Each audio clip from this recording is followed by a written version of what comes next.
Trainer. Kakuna. Trainer again.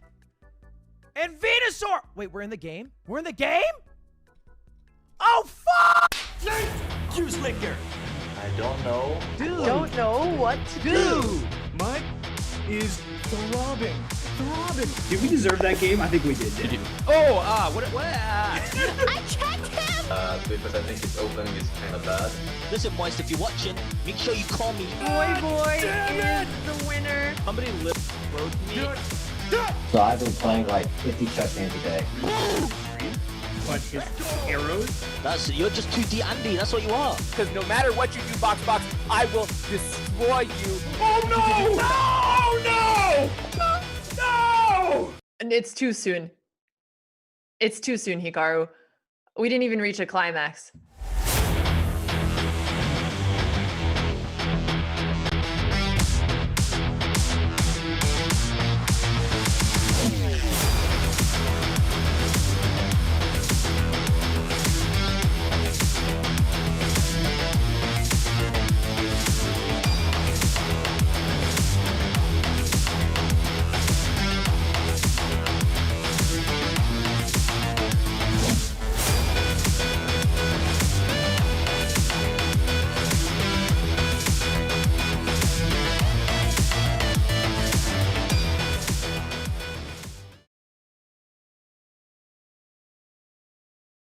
Hello, everybody, and welcome back to the Chess.com PogChamps. My name is Levi Ronsman. I'm joined today by Andrea Botez and, well, currently missing in action, very important business meeting, Grandmaster Daniel Naroditsky. Andrea, how are you?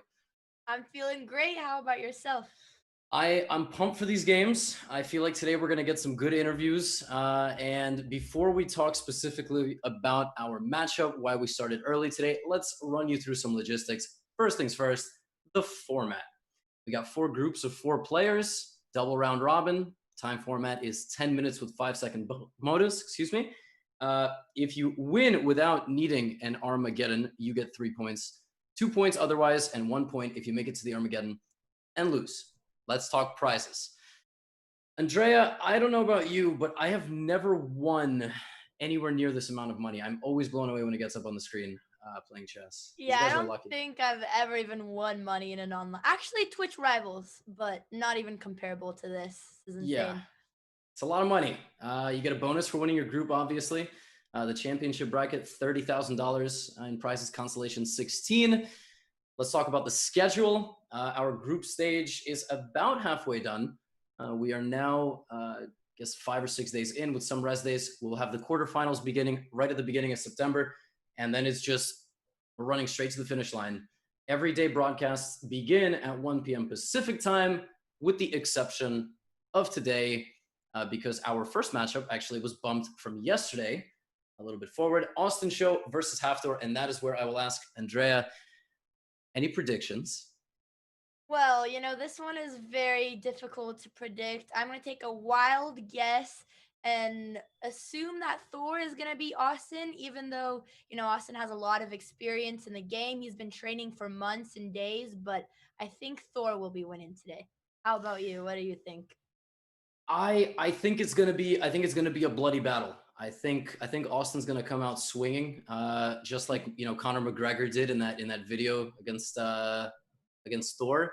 As far as that matchup goes, I just want to see Austin just, you know, show some improvement from last time. It's not even a dig at Austin. It's just good to see, you know, like it'll be good to see him like practicing, improving his game. Hafthor's been playing a lot of chess. You gave him how many lessons?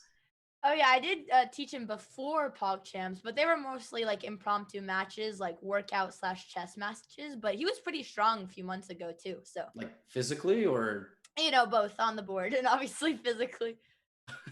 Yeah, we see him live. It's a beautiful chair, by the way. I feel like that chair. Yes. I feel like that chair weighs like 200 pounds. I feel like he doesn't sit in it; he just curls it. It has a very nice Game of Thrones vibes. I wonder if it's on purpose or not. I think he's also in a new spot. He must have moved, right? And he has his name on his shirt. All right, haven't seen that one yet. Yeah, everybody keeps telling me to make merch. Probably the same is the same. The same is the same. The same can be said for you and Alexandra. I don't know if I would make it Gotham and just put it on my shirt. feel like. Yeah, I wouldn't like wearing my own name on my shirt, but you know, Thor's name is short and simple. It fits well on the shirt. I think. Well, we've just about covered every single bit of the logistics. We've got games beginning in just a second, and I think Daniel Naroditsky has arrived. So let's take a quick break. Let's get Daniel, and we'll be ready to go. Sounds good.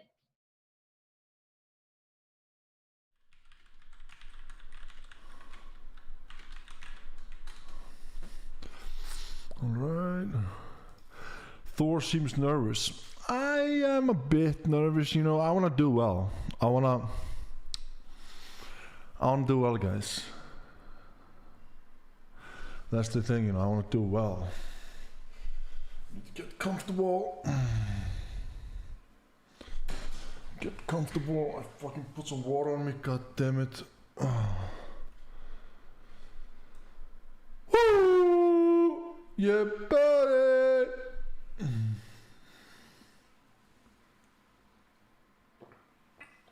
I seem skinny. Bro. I promise you guys, if you would stand next to me, you would not say that I look skinny. I just look skinny compared to usual. Usually I'm a beast. Now I'm a mini beast. I'm a mini beast now.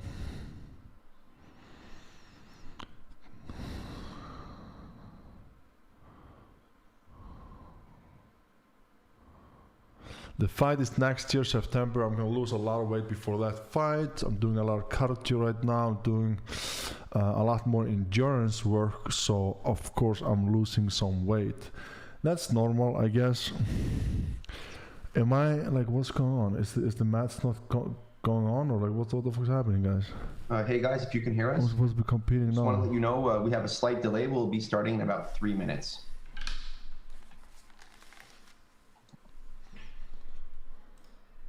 How long did you say? 3 minutes. Okay, and then I'm in the right spot, right? Chess.com/live. Yeah, you're good. I just checked. You and Hafthor are both ready to go. Okay, cool. Thanks. Thanks.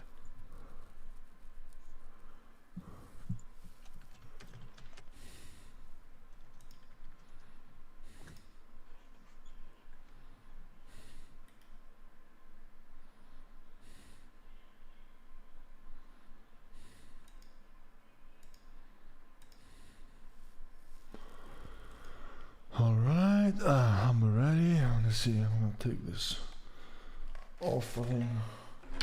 Take these headphones off.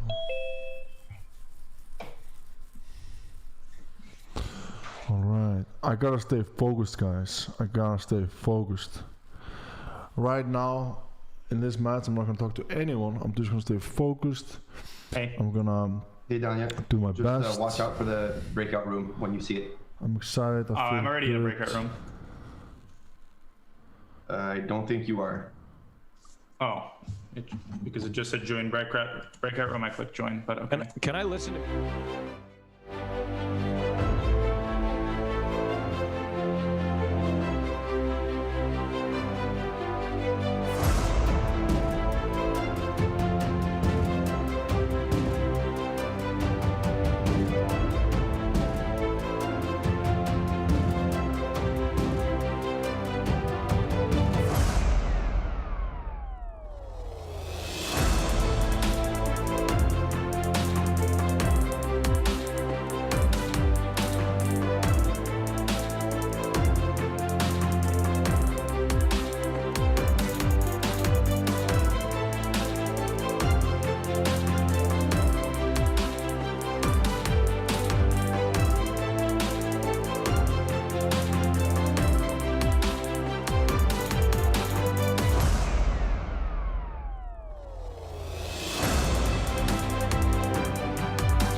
And back with us, we have the man, the myth, the legend, the prophet, Grandmaster Daniel Naroditsky. Is that like, of any nickname you could have dreamed up for yourself? Is that like at the top? I would have never dreamed, you know, you can't script it any better. You never know how your life turns. And obviously I love it. I'm totally behind it. I'm not sure I can live up to that name for very much longer, but you know, if you need any moves predicted, you know, just turn to me. And you know, I got to try to keep it up. I don't think you are going to be doing much predicting this game. That's all I have to say. All the great people. I saw Austin's show. I really wish Austin would stream these games because his production is incredible. But, well, guys, predictions. What are we going to get? Austin show, Hafthor, Andrea, Danya, openings, middle games. How long is the first game going to last? That's a great question. I'd say no more than 5 minutes for game 1. 5 minutes? Yes, I'd say half the time. What are you guys thinking? I'm going to say, I think more than 5 minutes. I think it's going to be decided. Let me go on a limb here in an end game. I'm going to say, pull out your Dvoretsky endgame manual because I think they're going to an endgame. Well, we're about to find out what's good in the opening. Mountain's got the white pieces. He's a king spawn player. There it is. Austin looks very serious and focused. He's crowning his eyebrows. He's as intimidating as Thor today. That look. Guys, do you think Thor is going to go for? There's not going to be any. Yeah, there's not going to be any F7 stuff. Wow. He's not falling for any tricks. Someone maybe took some advice or took some coaching. Guys, whoa. Did Austin work with someone between D5? This is cutting edge theory. This is Carlsen Vashila Grov. I mean, oh my God! Wait, whoa! Hafthor, what's he doing? Bishop B3, not a great move. Allowing D takes C4. Wait, what did I tell you about that endgame? Oh no! Oh, he doesn't see it. Yeah, I wonder if Austin prepared his opening, but maybe. Wow, that could have gotten real bad real quick. Oh. This is not, no, this is not. Wow. Well, he's overprotecting the E4 pawn.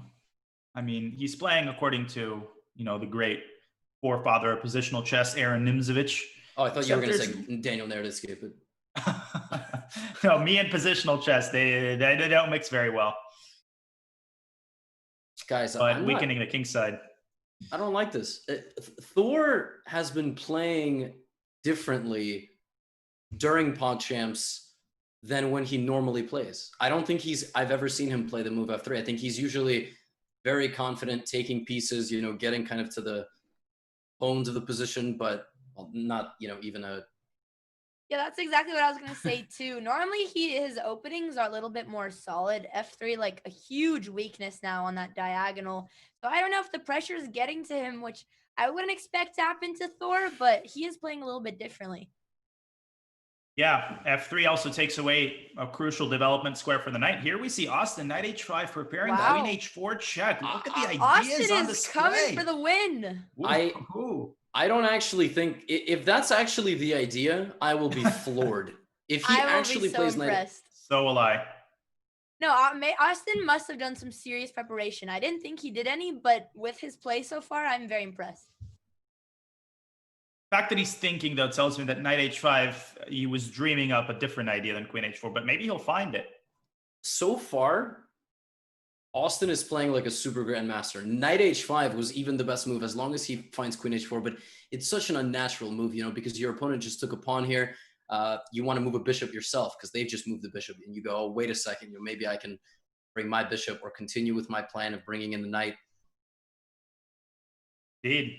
And taking his time here is Austin. Now, he could also just develop his bishop, for example, to C5. That wouldn't be that bad, stopping white from castling. But this is a critical moment in the early going for sure. I think if he's... Oh, never mind. Oh, okay. I was about to speak too soon. He's repeating the same mistake that Thor did. Wow. Yeah, well, I guess, you know, you say he did it, so I can do it. But it's a little different, you know, in terms of also physical capabilities as well. Let's check in with Thor. See what he's up to. All right, what's going on? All right. some noises. He's doing some ASMR. He's always making noises. I can be the falsetto to his, you know, will. This is the good I'm gonna concept. be the true Seto. Oh, is he munching on something? Big munch. Oh, I got it. Oh, falsetto, true Seto. Oh my god, that was the best pun I ever made. I was waiting for somebody to Protein. get Oh, I'm sorry, I didn't get it done yet. that. Unacceptable and Delicious. rookie. Oh, Absolutely we didn't take it. delicious. Oh God, Thor, come on! I believe in him to see those threads. He's What do you too think distracted. he's eating? Yeah, I was gonna ask that. I really have no idea. It's gray and doesn't have much to it.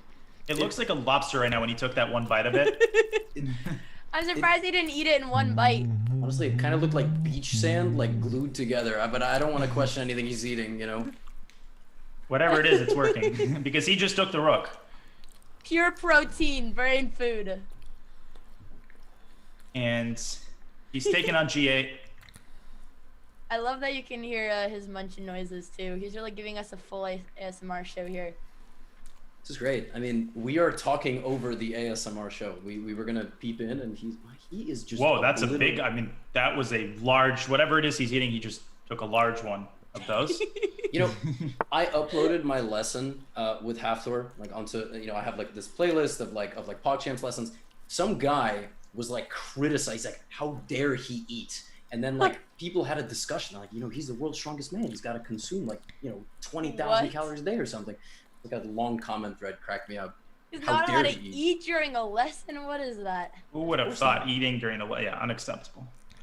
By the way, he's actually not speaking, right? I don't have him muted. I don't believe he is. No. No, he's just munching. Yeah. Okay. Must consume. And look at that bishop just vacuuming up everything in its path. Yeah, he's vacuuming that snack just like he's vacuuming up the pawns. That bishop's doing some heavy lifting. You get my drift there. That's a double pun. That yeah. This is the content that I'm here for. We got puns. We got I saw Alexandra say that's my student. What did she say? She was cheering on Austin. Austin was playing very well. Knight h5 was actually a brilliant move, I have to say. I know. I was so disappointed. Queen h4 would have been fantastic. No one would have expected this play from Austin. Indeed, Austin showing impeccable preparation, but that bishop is not really a thorn in Black's side. Now, there's supposed to be laughter that ensues from the two of you. I'm not accepting this gloom and doom. I can't tell when they're jokes. Was that a joke? A thorn in Black's? Well, Thorn and Austin showing, you know, these are like the easiest last names to pun with, though.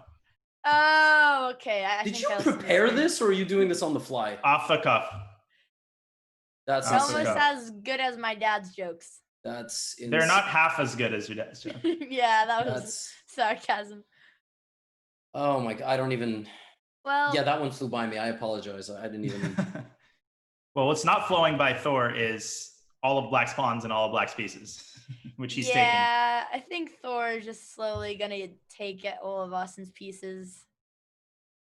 Well, I haven't made my prediction, and I predict now that we have 12 moves on the board that this is not decided in an end game or within 5 minutes. I predict it goes about 25 moves, and then there might be some sort of checkmate opportunity, or he'll just play a3. See, Thor just needs to go for it.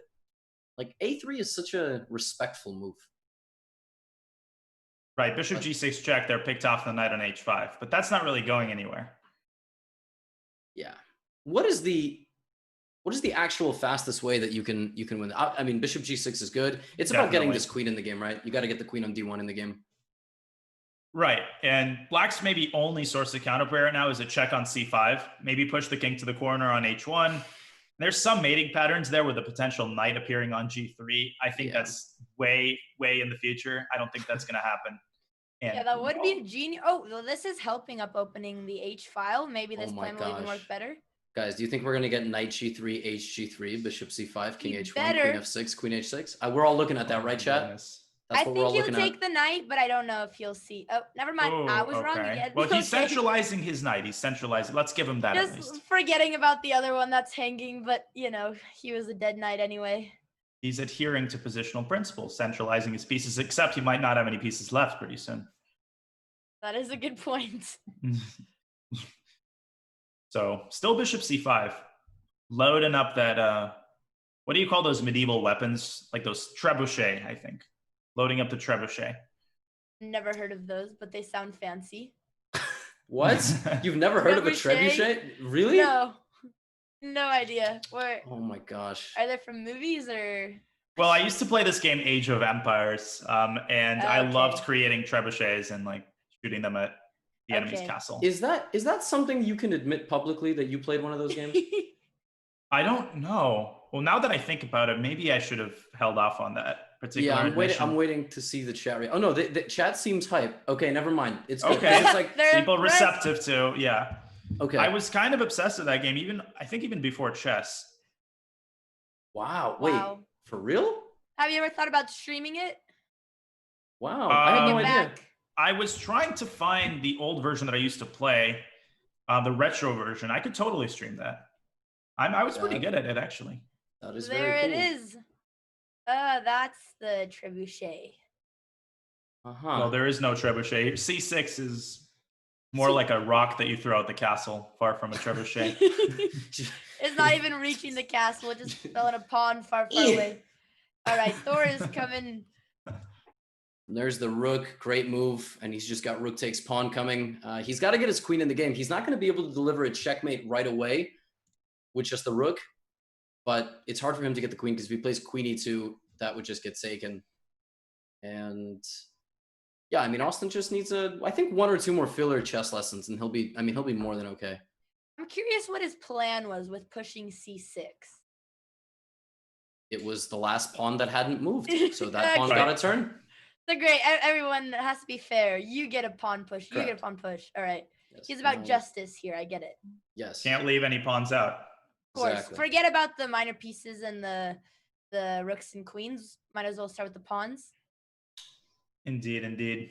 So, Levy and Andrea, what were your first ratings? Do you remember your first ratings?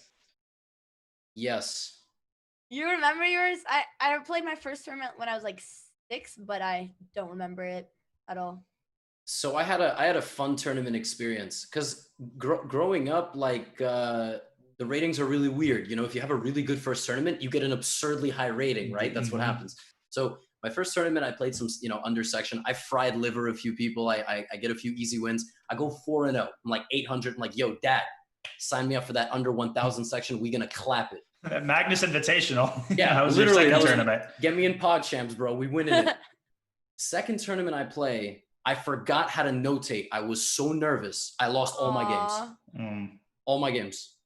I'm surprised you're even notating on your second tournament. Pretty impressive, though. Right, exactly. Yeah, that already is. My dad made a deal. He's like, I'm only taking you to tournaments if you're going to get better, not just for fun. Because they were expensive. Like my dad did $50. the same. Yeah. Yeah. Daniel, what about you? Like 1,300 first rating? I was actually 803. And my brother was 1294, and I was incredibly, I can admit to that now, I was so jealous. It was actually not even funny. I was 803. I actually, during my first tournament, I remember that I played one kid who recorded the results before the game was over because I was down like 50 pieces, kind of like Austin is here. And I was so angry. I'm like, one day I am going to show this kid who's the boss. And of course, I never played him again. Oh my gosh. I remember the name of the opponent who I got really scared against. And I was like, hey, how do you write castling again? And he looked at me and he was like, oh. And I was like, all right, sorry. Yeah, kids were mean. That was always intimidated by my opponents. Yeah, there is a camp that I teach at every year called Castle Chess Camp. And one of the kids during one of the sessions was like, so are you teaching at OO camp next year? I looked at him like, what do you mean OO camp? And it took me about 30 minutes, but then later I realized OO stands for castle. He had actually made a pun. I actually didn't understand a pun. Can you believe that? Yeah, it's okay because now you're the pun master, so you made up for it. Wow. Wow. I got it. That's really, I'm slow with puns. I'm really, really slow. Yeah, And, I always get every single pun. Can't relate, Levy. You know what Hafthor is not slow with? Taking black's pieces. Yeah, he's been killing it. He used that file right away, pushes it Pretty close. Coming for his king already. It is plus 34, and it's really plus 34 because the engine that we have only goes to depth 16. If you get like depth 20 on this thing, it'll, yeah, I think is he gonna take with the queen? He's got to move the queen. He hasn't moved the queen yet. What do you mean? You can't play a chess game. No, not you. Well, there is a chance he moves his king. Right. Anything can happen. Oh, no, nice. no. All right. The queen sacrifices itself for the greater good. King has to take. He's got to at least move 2 more pieces, and then his goal for the game is done. Are you sure he set goals for this game? Genuine question. I set him a goal. Okay, got it. Let me clarify something. If one of the sides has no pieces, is it like a half end game, or can it still be called an end game? But the other side has all of their pieces. But black doesn't have any pieces left, so technically, does it fit the category of an end game? We could say Austin made it to the end game. That is an accomplishment. Block with the bishop. If he blocks with the bishop, I will be so happy. I will be happy as well. Yep. Bring all the toys to the nursery party. He can also give white a check, actually. 92 check. At least he can say he gave white a check. Nope. But no, he moves all his right.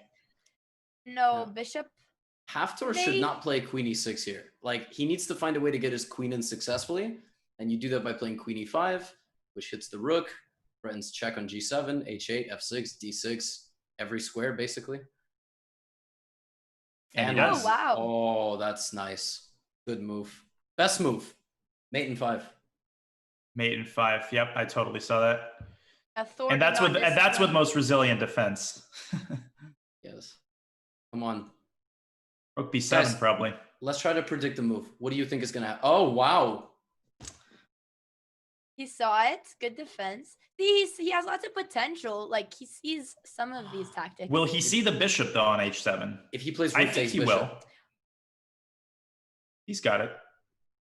Cool, calm, and I hope collected. he does. Austin, move your bishop on c8, please.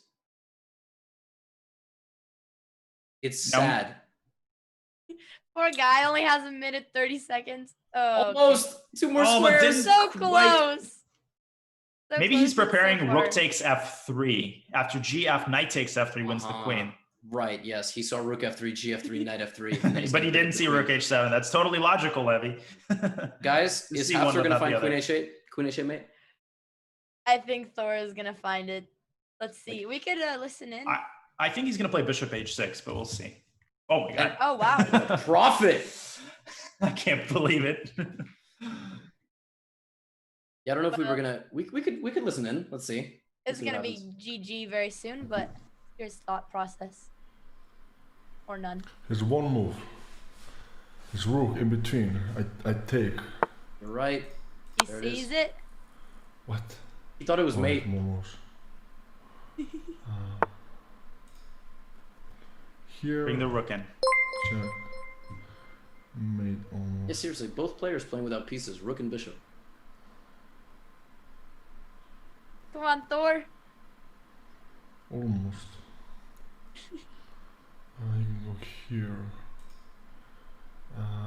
You can kill. No, This is like being at a buffet. Everything's fully in stock and everything looks delicious. Exactly. Yep. If I go here, he can. I can see myself losing on time here. His calculation process is pretty solid too. Like he's calculating at least 3 moves ahead. 2. Oh, The rook is no. coming. Oh, never mind. He doesn't know which piece to grab. He's got so many I extra know. pieces. He's He keeps grabbing all touching of them. all. He literally is. At f6 is a great move. I'm just gonna bring my rook in the game and finish this off. He wants One to knight give every here. piece a chance here. Bro, if you play knight b5, I'm gonna flip out. With the idea of He bishop sees f5 so check. many good moves. I'm They just just gonna can't clean them decide. up. Oh, I'm just okay. gonna clean them up. Wow, and he Clean wants to slowly follow up and with knight just b5. terminate them. Wow, that, Wow. that actually is very nice. Take down Removing the guard. Mhm. Very Is he solid. saying things or is he just... I think he's sort of stream of consciousness kind of thing going on. Yeah, I he have him- thinks out loud. I have him at max volume and I So can't do hear him. I. Oh. Why is he hiding underneath his hands? Is he embarrassed? What is he What is embarrassed this about? thinking pose? He's like, if I look at the position with one eye, maybe like I can find some other moves. We can't go.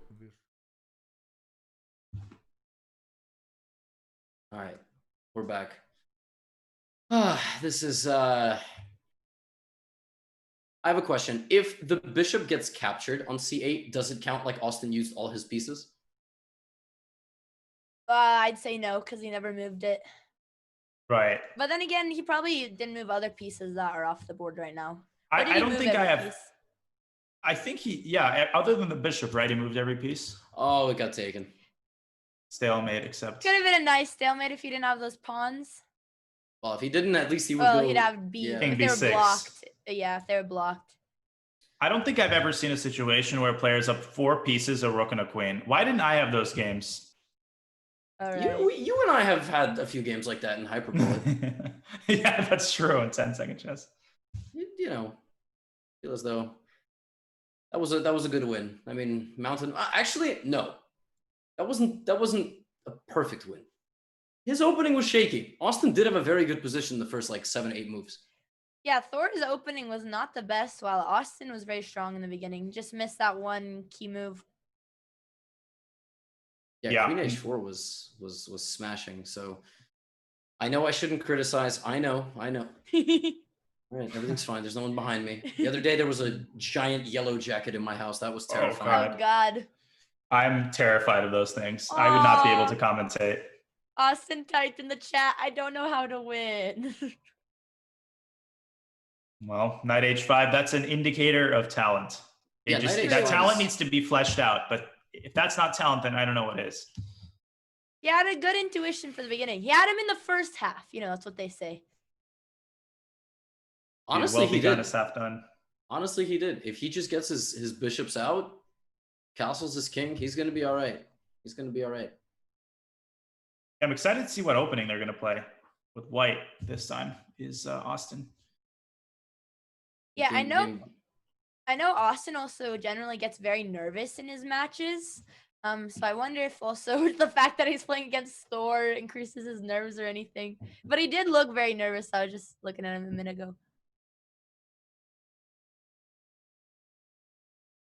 The thing is that, like, when you are so successful at what you do, something like chess is really off-putting, because oftentimes it deconstructs like everything you knew about whatever it was that you were doing. Whether it's a video game, a sport, you know, he runs like an extremely successful show. So chess just sucks. Like, it's so brutal when you start out, right? Yeah. You have nothing to grab onto. Yeah, like seriously, it can be really tough, but it takes hours and hours of practice. The next game I'm trying to conquer is Fall Guys. Oh, I'm also on that road. Have you gotten a crown yet? I've played like 20 games, so I mean, not yet. Okay, don't worry. I've played like 100 and I haven't gotten one yet either, so. Talk to me when you stream for like 16 hours and don't win. That's... Oh, I did exactly that. Don't worry. My sister and I, we were like, okay, we're gonna end stream once we won. It was like 7 hours later. We did that a few days in a row, so definitely put in more than 16 hours. Oh wow. Wow. All right. Oh. We have kind of the same. Well, we have e4, e5, knight c3, the Vienna game. This is interesting. This is cutting edge theory. Now, you know, there's different instances of bishop c4, knight f3, when it's better to play one move versus the other. A lot of grandmasters, they opt for c6 and knight f6 when you play bishop c4. What is Austin going to play here? As long as he doesn't push the f-pawn, I'm happy. Yeah, that's a move that, well, queen g4 here is actually, I think, one of the theoretical moves. Knight f3, though, he seems very well coached in the opening. I mean, his first couple moves are solid and basically the best moves in the position. Ooh. And again, Mountain is doing some weird stuff, guys. Yeah, he doesn't really follow most opening principles. But he does. That's the thing. When he plays, he does. So what's going on? It's the pressure. Rook Which I don't even know how Thor would crumble under pressure. Ladies and gentlemen, rook g1. That is a very subtle move. He's going for the king side attack. G4. G4, G5. Knight f6 by Thor. Now, knight d5 there was very good, attacking the queen instead. Yes, that was the move that actually would have put Hafthor in a difficult situation. To which he's playing on all fronts here, guys. He's attacking on the queen side and on the king side. I think Hafthor is just going to resign. This is too overwhelming. I remember. Go ahead, Andrea. Oh yeah, I was gonna say Austin calculated this out by knowing that Thor moved his queen early. He knew he was gonna kingside castle, so it was all planned. His Right. king attack.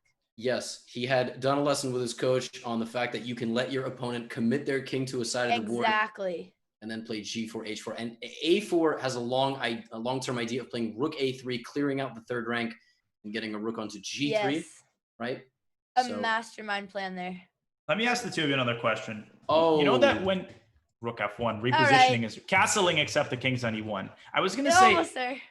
You know, when beginners start off playing chess, they play a4 and rook a3. Why do beginners have a tendency to move their pawns? Is it that they're afraid to move their central pawns? Why is there this instinct? I think they just like pushing their pawns in general. I remember when I'd play when I was a younger kid, everyone would just go a4, b4, c4, everything. So Interesting. My scholastic students from my program were all well equipped in cutting edge Najdorf theory, poison pawn variation, sometimes Taimanov, O'Kelly to mix it up, but other times you have Berlin, Chigurh. Why didn't they play the Sveshnikov though, Levy? It's a terrible teach. I mean, any self-respecting coach, especially from New York, should teach their students the Sveshnikov. I know, but we were getting a lot of Rossalimo, so we wanted to avoid. Okay, I gotta stop. Wait, guys, I have a serious question. Do you think Austin knows how to castle? He just said in the chat he was trying to castle. I don't think he does. No, that's why. He probably thought like rook g1 would somehow switch spots with his king. And then he gave it a second try with rook f1. That's like me trying to tie a tie or something. You just like, throw it around, just hope it materializes, but it actually never does. Yes, I haven't had to tie a tie in a while. They're all just tied in my in the closet already. I just put them on because otherwise it's just like, okay, let's try that again. Yeah, so he's only got one way to defend this queen. Well, a few, but he has to block is essentially the way. See if he'll find it. I have a bad feeling he might take that bishop. No, he does. Wow. Okay. Good move. I like it. Page 5, keeping the pin. I'd say maybe he could manual castle, but the problem is the bishop on c5. He's never going to get that diagonal. For white, knight f5 here attacking the queen would be a very sensible move. But Austin's got to find a way to disentangle his pieces here. He's really tangled up. Disentangle. You got puns and vocab. You learned that on bigwords.com as well? I did. Bigwords.com, big sponsor of chess. Indeed. All right, Austin's defending his knight. He's being a little bit cautious here. Some decent instincts. G3 and F3 is very interesting because he also has knight F5, which is a very legitimate idea. Definitely.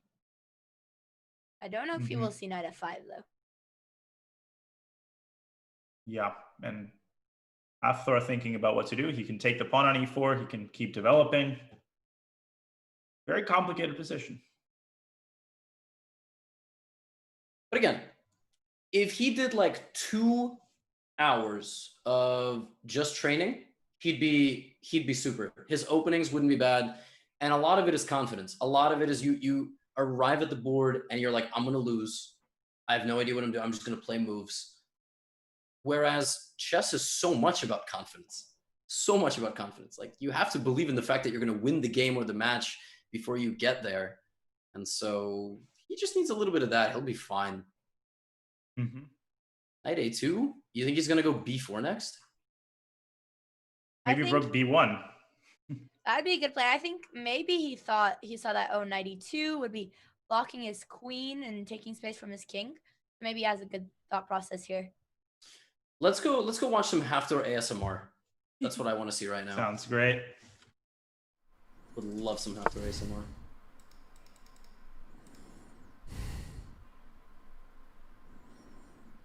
Breathe in heavily.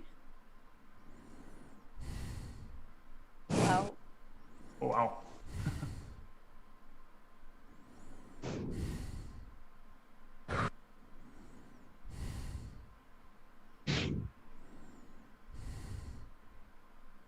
This is quality content. I'm very This is happy. too to be doing intense. Why? I feel like he's breathing abnormally fast. Or maybe not. Maybe not. This is good. Why is he? He's huffing and puffing. I think you're just saying something. I don't think he's saying anything. If he's saying He something, did not I'm open terrified. his mouth. Right, that fire would come out. Oh! The breathing intensifies. His nose is literally. I think he's eating his microphone. His nose is literally chilling on the mic. I'm I mean, my man, confused those- with this Those stance. protein pancakes weren't good enough. He needs to eat the whole mic. Yeah, next thing we see, you're just gonna gobble up the entire mic.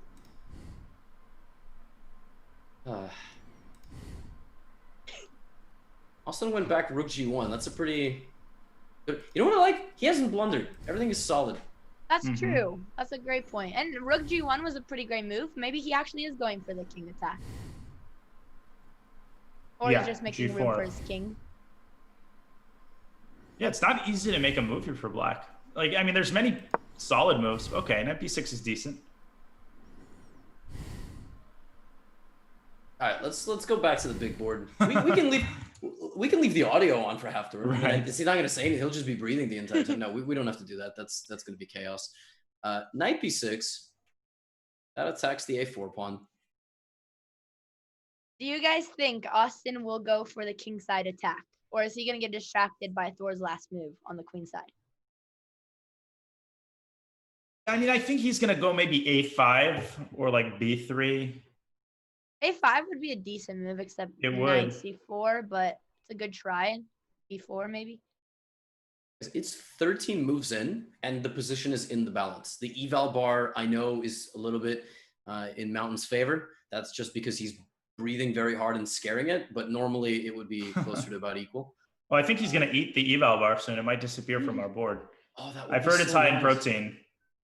That This would is- be so nice. This is definitely one of Austin's best games. Even though he played the opening very strange and wasted a lot of time with his rook, his position is not too bad. So he's gone c3, actually defending the pawn on a4. Very nice. Oh, actually, no. D takes c3, exposes the rook on g1.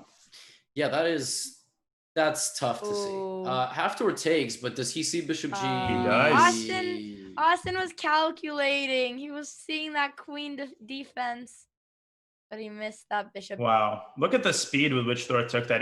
Those protein pancakes were definitely not enough. Yeah, it needs He's more. looking for more. That's the second time. That's actually if you guys remember in the first game, bishop c4 took g8.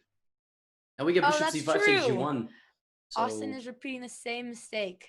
so that is just something, a long range bishop attack. He took it instantly. He saw it. All that comes from his experience. I also just Right. realized that I didn't have Haftor muted this entire time on my computer. He just said a word. He had not spoken in 5 minutes. What I was think he his said all word? right. Is he slapping himself? What's going I think on? he's finally. He was very serious, deep breathing, but now he's cooled down a little bit. He's talking, relaxed. He just leaned back. Because he won that rook, you can tell he's feeling a little bit better. Oh, and f4 is somewhat unfortunate move. And there goes the queen. I've told you he was singing. He's actually yet. singing. Not yet. He hasn't taken it just yet, but it's the same distance, right? There's 3 squares in between the queen and yeah, he does spot it. Has done it. So I did say that Austin had not blundered, and that's just the difficulty of a closed position. All your pieces are locked together, and the second you create an opening, bishop, long range piece just comes straight down, pawn moves up, door opens for the other bishop, and looks like it's gonna be 2-0. Indeed. E takes f4 here would be sensible, which he does. Wow. Excellent technique here displayed by Hafthor.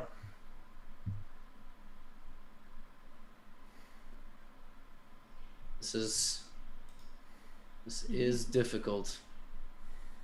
That all-you-can-eat buffet you mentioned, the plates are starting to get stocked up.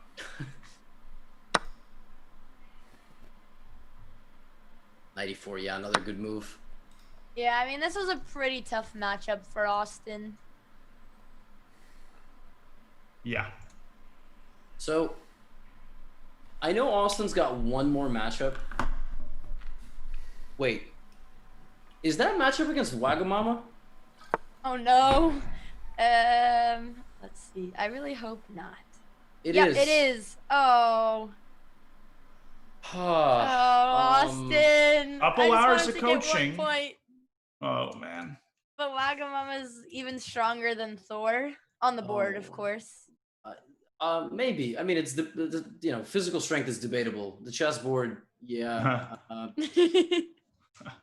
What if we do like a crowd effort? We do like chat votes when Austin plays against Wagamama. It's like, so like Austin doesn't play his game pretty much then. listen, Austin is in this bracket, like in this group D. I don't know if we have like the full standings, but in group D, we've got Wagamama, who is, in my opinion, the strongest player in the event. Not a lot of people are talking about him because Hafu has been doing a lot of lessons, a lot of training, but wow, this is about to be checkmate in 2, Queen D1. Flawless technique by Mountain, Wait, did by the Austin way. just do a cross? What was that? He looks very puzzled. Oh, okay. Or Didn't deciding checkmate to right away. just, you know, chill a little Killing bit, him take a couple more slowly. pawns. Yeah. Yeah, like Austin and Connor will get another chance in the consolation bracket. So That is true. That's probably he's praying, but I don't even know what he's praying for here. No. He's hovering over the C3 square. no way. Okay. Come on. No, Thor won't boat his gambit here. He's doing Andre- that thing where he's touching all his pieces again. Sorry. Go ahead. I was It's just the gonna say, buffet. He likes to Andre- taste them all. Andrea Sorry. and Alexandra have to do an intervention with Austin and just be like, listen, we got a chance at redemption in the consolation bracket. Let's go. It's going to be the biggest redemption arc of 2020. I agree. We'll have to convince Austin to do some lessons because I know my sister tried one and they just got distracted and like talked about piloting for about a few hours. But at least she taught him the pieces that lesson. So Wow, wait, about Flight Simulator? yeah, because Austin, he has some piloting experience, like real life. not Flight Really? Simulator. Wow. Yeah, it's his favorite hobby, and he did the first I think it was a Flight Simulator stream, but that's exciting for him because he's finally it was his first time doing solo content. That is very cool. Mm-hmm. There's a lot of mates. Okay, he just goes for the ladder. Yeah. That actually is very cool. I mean, piloting is awesome. Knight D1, there is still Queen B2, by the way. If you'd like a fancy checkmate. Well, congratulations to the Mountain. I think we are going to do our usual break after the games are over, see whether both players or one of them will be joining us to talk with us about the games, life, piloting, and whatnot. Don't go anywhere. Short break. We'll be right back with interviews.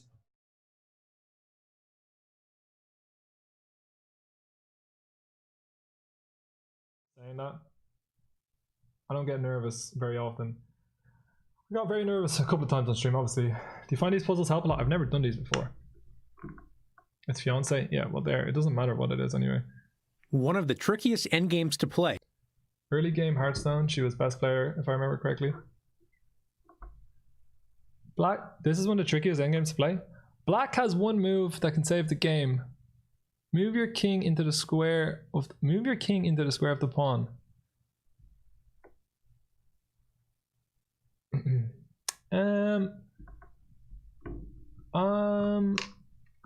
Okay. Is the villa jersey for good luck? I don't know. We went very official last time with the bow tie, so this time we just decided to dress down a little bit. Play warm up, rank 100 to 600, possibility to increase your speed. What's that? I don't know what it is. We've never done these challenges before. Okay, so we gotta stop him going up here. What is the best way? 1, 2, 3, 4. 1, 2, 3, 4. I guess it's gonna be that way, right? Or is it gonna be 1, 2, 3? No. Shit! Oh, we're on the Chess.com stream. We got that wrong. No! They're gonna know. They're gonna know that we're gonna lose now. No! Why didn't I do these before? The pawn's going down. The square rule. What? I have no idea. I need to box the king out. I don't know. Say hi to the big screen gangster and good luck. What's up, Levy? How you doing? Welcome to the people over there. I've just embarrassed myself because I don't know how to do this basic endgame, but it's all part of the plan. It's all part of the plan. It's all part of the plan. All right, so if we go here, the king maybe can stop me from going where I need to go. If we go here, I don't know. Catch the pawn? I'm trying to catch the pawn. I've never done this before. They've only ever showed me how to win the game. They never showed me how to save the game. The pawn's going the other way? What? How am I meant to know that? How am I meant to know that? Why didn't they tell me? Alright, well then it's obviously here. Yeah, alright. Alright, everybody calm down. The squares are labeled? What do you mean the squares are labeled? Hey, anyone watching the chess channel? Relax. Alright, we got this. We're just a little bit of entertainment for you guys. You had the right idea, you got this. First comment I saw on the chess stream was, no way XQC beats this Euro nerd. I did look like a Euro nerd. I don't know if the headband is what we should be rocking. 18AH. Do you understand, as someone who's new to chess, how hard it is to understand the notation? It makes sense now I look at it, because when you're down this end of the board it goes like A, B, C, D, blah, blah, blah. But how pathetic is it that I cut off saying A to H? I didn't even complete it. But when I was doing the stream with Levy and Jen, and they were just like G5, E4, C2, and that's like, obviously they're doing a lot quicker and a lot more moves. I was like, what is going on? Jerk Village says, Hikaru just said he thinks both of you will be in the champion bracket. Nice way to jinx me, Hikaru. Nice way to put the pressure on. Of course, this was the right way. All right, everybody calm down. Everybody relax. We've never done this before. White pawn move wins the game for white. We're going this way, right? Everybody, we are going this way. And I don't see why we just go here. I'm pretty sure we should go here.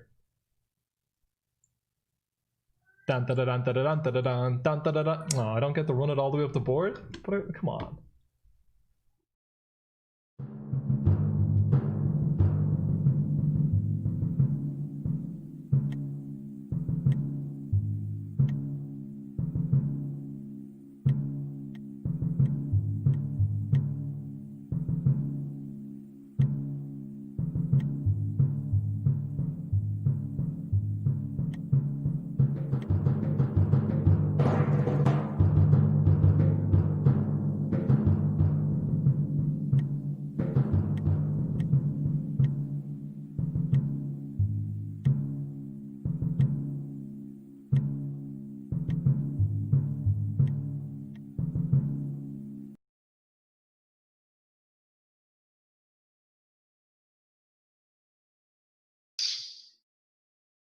What's that in pounds? Yeah.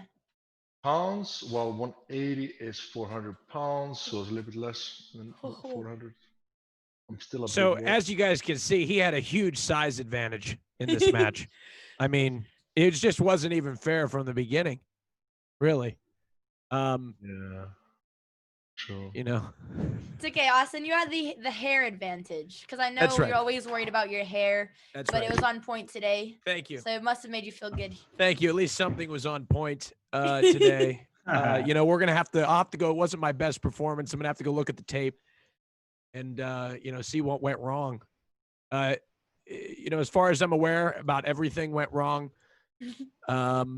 You know, stupid effing mistakes. Actually, your first game was going pretty well. Like, we thought you prepared opening there. Did you do any preparation? Oh, you did. I did. I prepared an opening, but I don't know what happened. I didn't prepare the finish.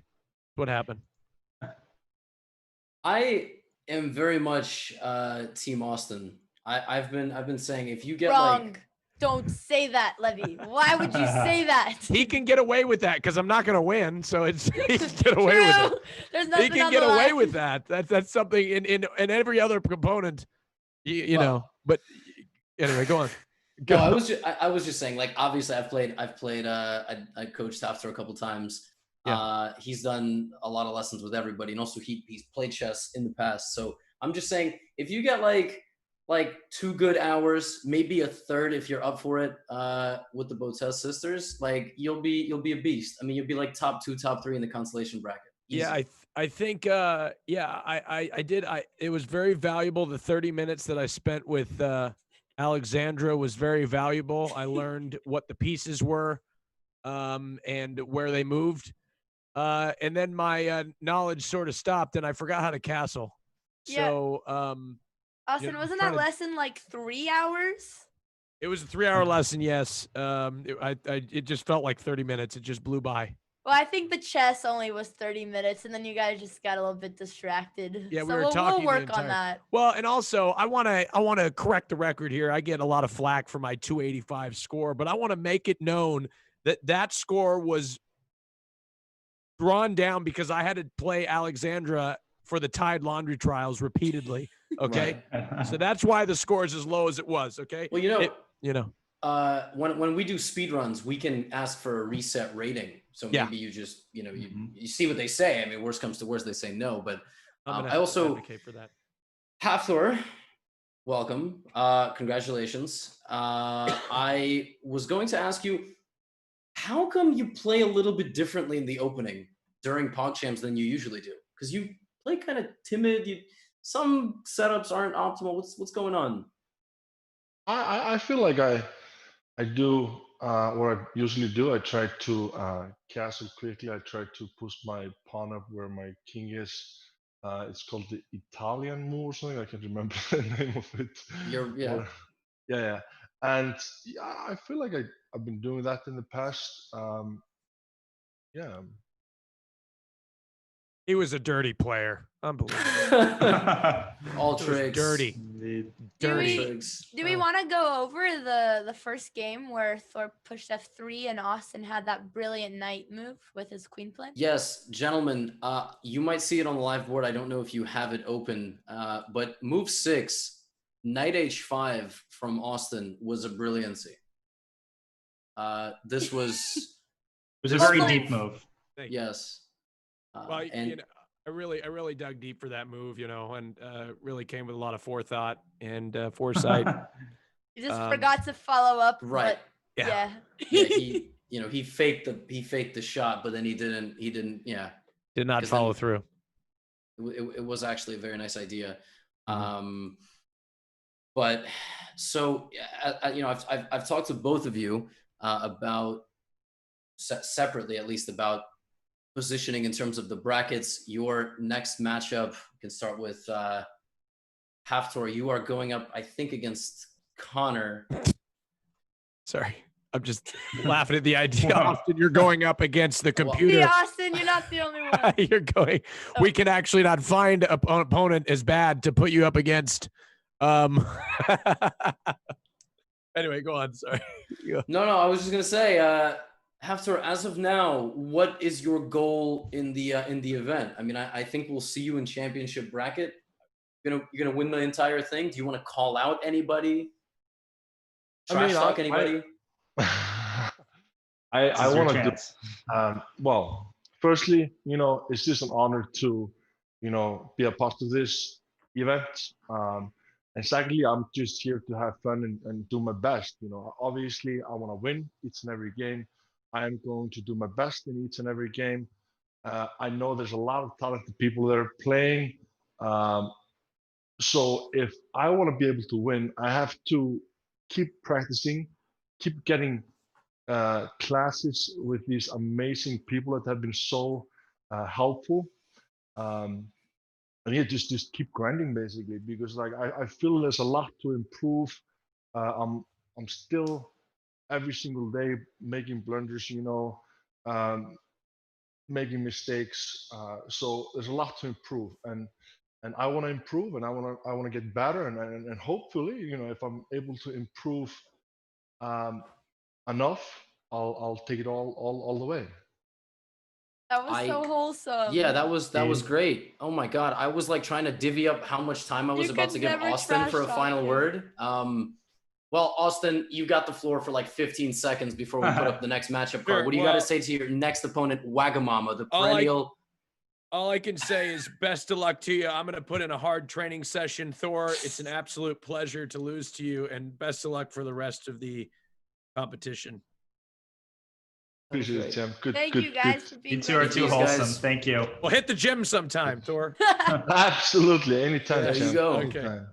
There you go. All right. Well, let's pull up the player cards. We obviously have. Is the most popular way to describe it the right way, or the most talked about, or is that kind of the same thing? Hafu. Everyone, I see chat up in arms saying Hafu's the favorite. She gonna take it down. Easy with aces. We've got that coming up, and I think we're gonna take a quick break, get both of them loaded up, and we'll be back when their game starts.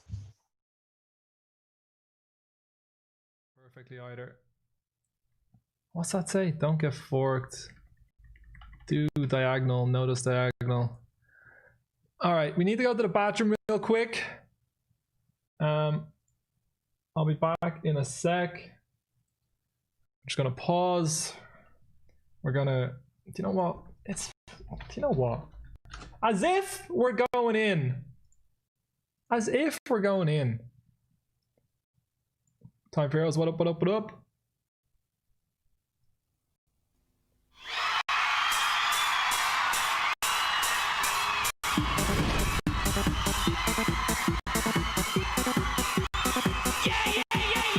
Alright, we're having a little rave.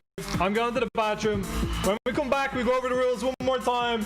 And then you've got about 4 minutes before it's an emote only mode. And you're not going to be able to say anything else. And I'm going to be closing. The only thing I'm going to have open is my emails in case Poker, or not Poker Stars, in case Chess.com need to get in contact with me. So knock yourself out.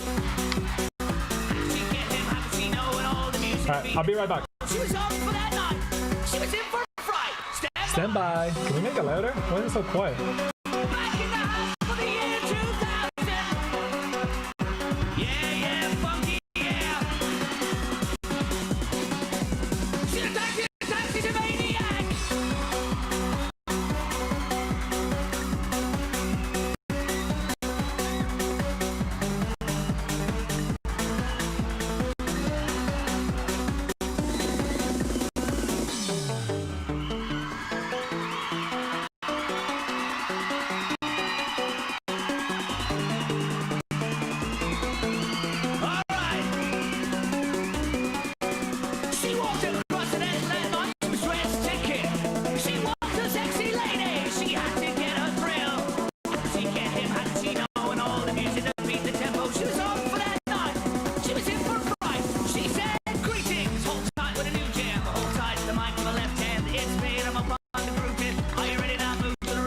Life, it has no meaning.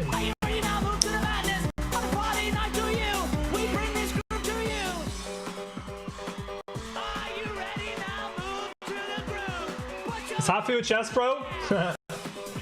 Not yet, but the way she's going, she probably could be, to be honest.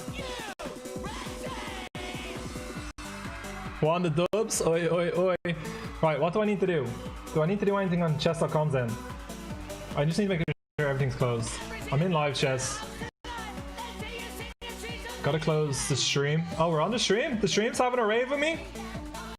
Hello, hello. Alright, 2 minutes, and it's gonna be an emote only mode.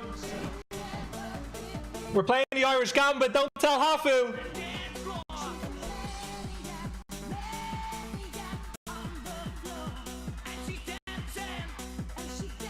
Seems like she never did before. Man, do you know what I feel like? Have you ever seen Hitch? And he tries to go for the first kiss and he whips out the inhaler? I'm just feeling a little nervous now, right?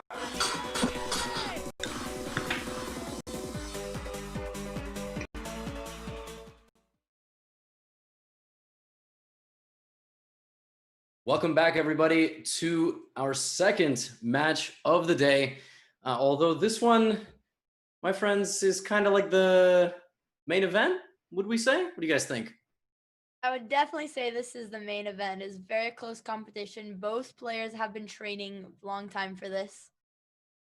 I mean, Hafu is entering legend lore with her grinding But easy with ace is absolutely far from a pushover. This is going to be a marquee matchup, talked about matchup. I think it's going to be epic. Yes, it is going to be epic. And this is Group B. And in Group B, we have Hafu, who has been on the grind, who has had her main account, the whole lore with the other account not being hers, but belonging to Super Grandmaster Peter Svidler and Gary Kasparov, all this crazy stuff. And then you've got David Pacman, you've got Easy with Aces, and you've got XQC. So it's like a very intriguing group of people who are all doing different things on stream. And, well, I feel as though David Pacman was like the first attempt at cracking the armor. And he got close. Very close. Now it's Finton's turn, right?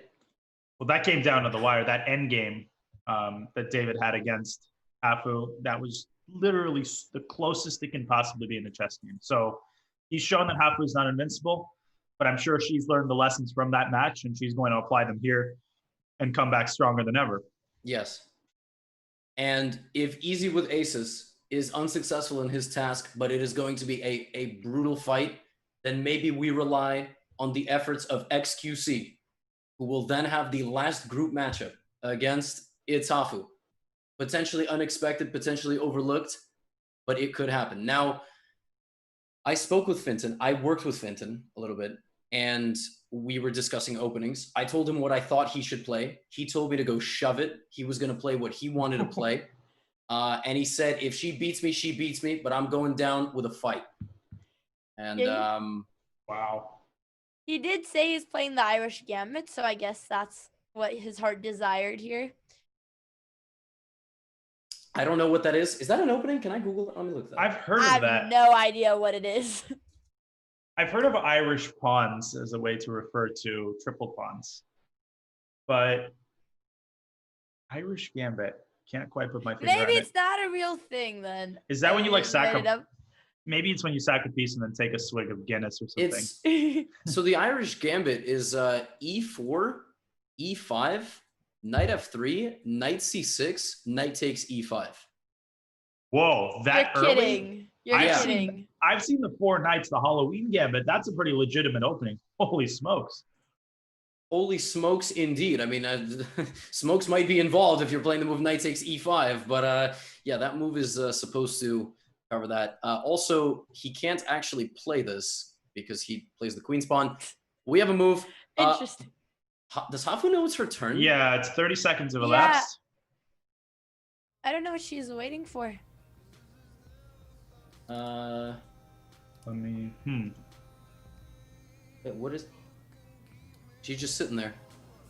I don't They've know what's added happening. the time back, but she's still not moving. Oh, we started? Oh, there we she's go. just looking at a different monitor.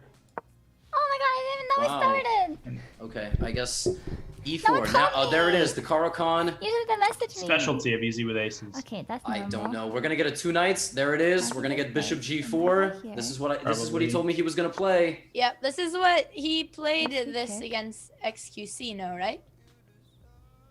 Yeah, I'm pretty sure he's sort of always played the Caro-Kann. Yeah. And he plays it well. He knows the ideas. Oh my He- god, my heart is going. He boop, was boop, inspired by me, but I only want to say that if he wins. Oh wow! It was actually Easy with Aces who reimbursed Hafu on the clock himself.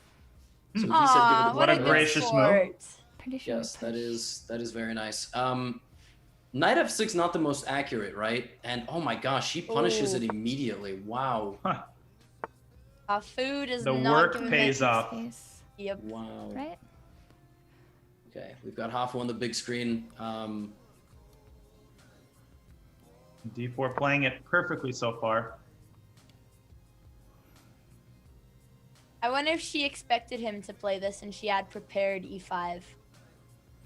It certainly seems that way. E6, but Easy with Aces, he's playing a very, very decent Caro-Kann, preparing the move C5 to disrupt White's central control. This is really good. Let's pull this up on the analysis board. This is actually a very high level game. All of these moves are super important. Notice that he's traded off his light squared bishop, which means like A3 not that great because you got C5 coming. If he gets C5 knight C6, he is a lot better. Wow.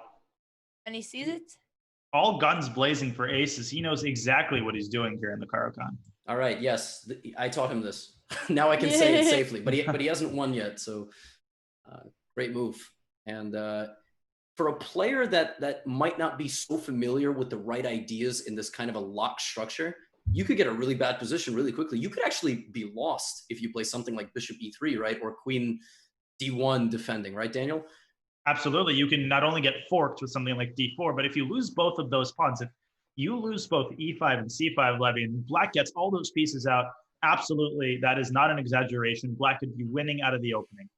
And Easy with Aces just has to handle this correctly. There's a lot of hanging pawns. Even Knight C6 should be considered, but of course he can just recapture also on either square.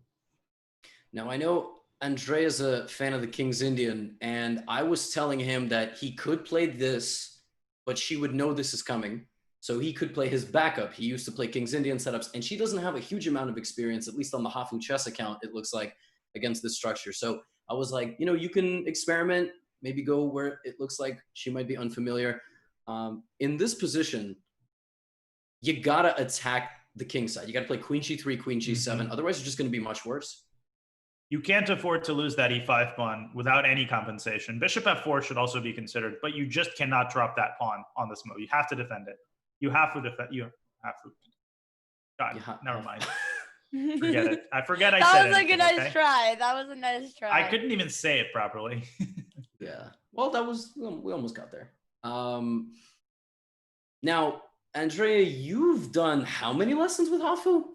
Oh, we've done quite a number of lessons. We're actually, I mean, both competitors here are dear to my heart because Finton's also good friends with my sister. They hung out a few times, but I was doing a lesson with Hafu when Finton was competing against XQC and we were watching their game. So we even tried to prepare for this match, but she didn't want to spend too much time on the opening. So that was her choice here. Oh, wow. Oh, wow. Oh, wow. Well, there could be some regrets there, right? Because if Finton plays a few more accurate moves, he just has a great position. Castling here or A6 attacking this bishop, saying, what are you doing? You're going to take me? I ain't shook. Yep, A6, bishop takes knight, and then the other knight replaces the first one. Aces chooses to castle. He is playing, correct me if I'm wrong, a flawless opening. Yeah. So far. Not so to far, jinx so him. good. And he can take the pawn. That's just a free pawn. That's exactly what Daniel was saying. No. That is exactly she sees it now. Now, the thing is, Hafu has managed to castle. So she has limited the damage so much she won't be lost, but she will be much worse with that incredible central control by Black after knight takes c5. Now, being down a pawn doesn't mean a whole lot. The game is still very open. It's open as well because the E and the D pawns for white have been already traded. Your dark squared bishop's good. Your light squared bishop's going to come back, hit the king. He's got to find knight e5 for him, and there it is. Wow. So where would you guys say is Hafu's best plan for counterplay? Kingside, I mean, queen g3. I think she's got to play queen g3. Maybe put a rook on d1. The problem is it's like biting on granite. That central control Black has so solid, that pawn on e6 and d5. And yeah, queen e2. Now, he's just got to not do any one move mistakes. So if it's going to come down to that, her tactics are probably a bit sharper just from all the play, all the practice. He's just got to stay confident. I've been giving a lot of time advice to these players. You know, your opponent's just as nervous as you. So don't burn all your clock time. You know, just if you see a solid move, knight g6, boom, play it. Yeah, also Hafu told me she doesn't normally get into time pressure. So maybe that is something she can use to compensate against Finton here. So she tries to play the clock also, not just... She told me she didn't have a single game where time pressure was a losing factor. When we were, because I someone who sorry, continue. Oh, when I was coaching, I'd be like, "Are you sure you don't want to try some blitz games, 3 minutes, 5 minutes?" And she said it was never a problem. So she's also one of the few players in this field that plays 1 minute chess and is not atrocious at it. Oh yeah, I think she does it for fun mostly, but. That's exactly what I wanted to point out, though. That's really impressive for someone who's relatively new to chess. To be able to play bullet and not lose on time every game speaks to just a very, very good natural intuition. And that's really impressive. Definitely.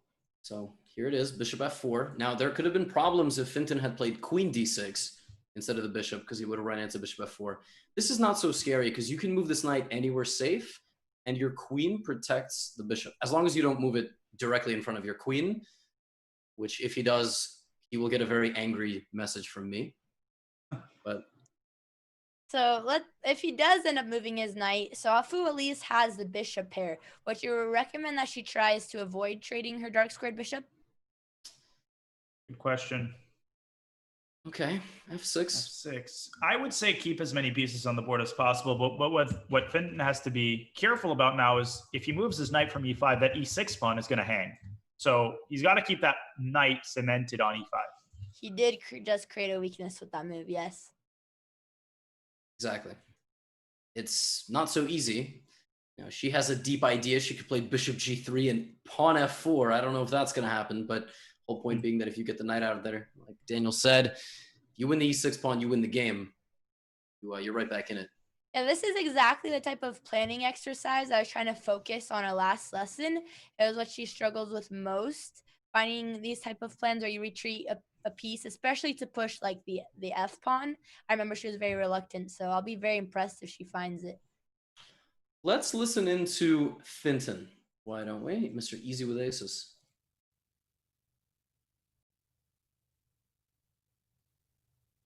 Fascinating. I feel like there's like vulnerabilities down here now. Maybe I should get this up here eventually and try and get this over here to protect this square. This square feels like it could be dicey, but he... okay. Gotta take with the bishop here. Maybe she traded trying to prepare f4, but otherwise, I think she knows trading in that position was not too good for her. Wow, if she plays f4, that would be crazy impressive. That would be really nice. Indeed. Hafu's a tactical little genius and could definitely be calculating something that I don't see right now, but all I see is that we're castled. This one piece is protected. This isn't protected. So that's like not a huge issue though, because good luck to getting to it right now.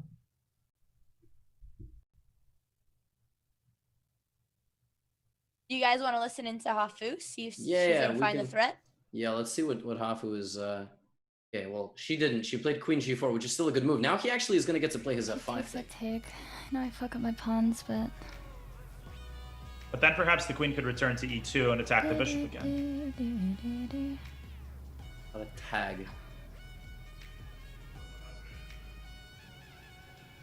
Oh, rookie 8, no.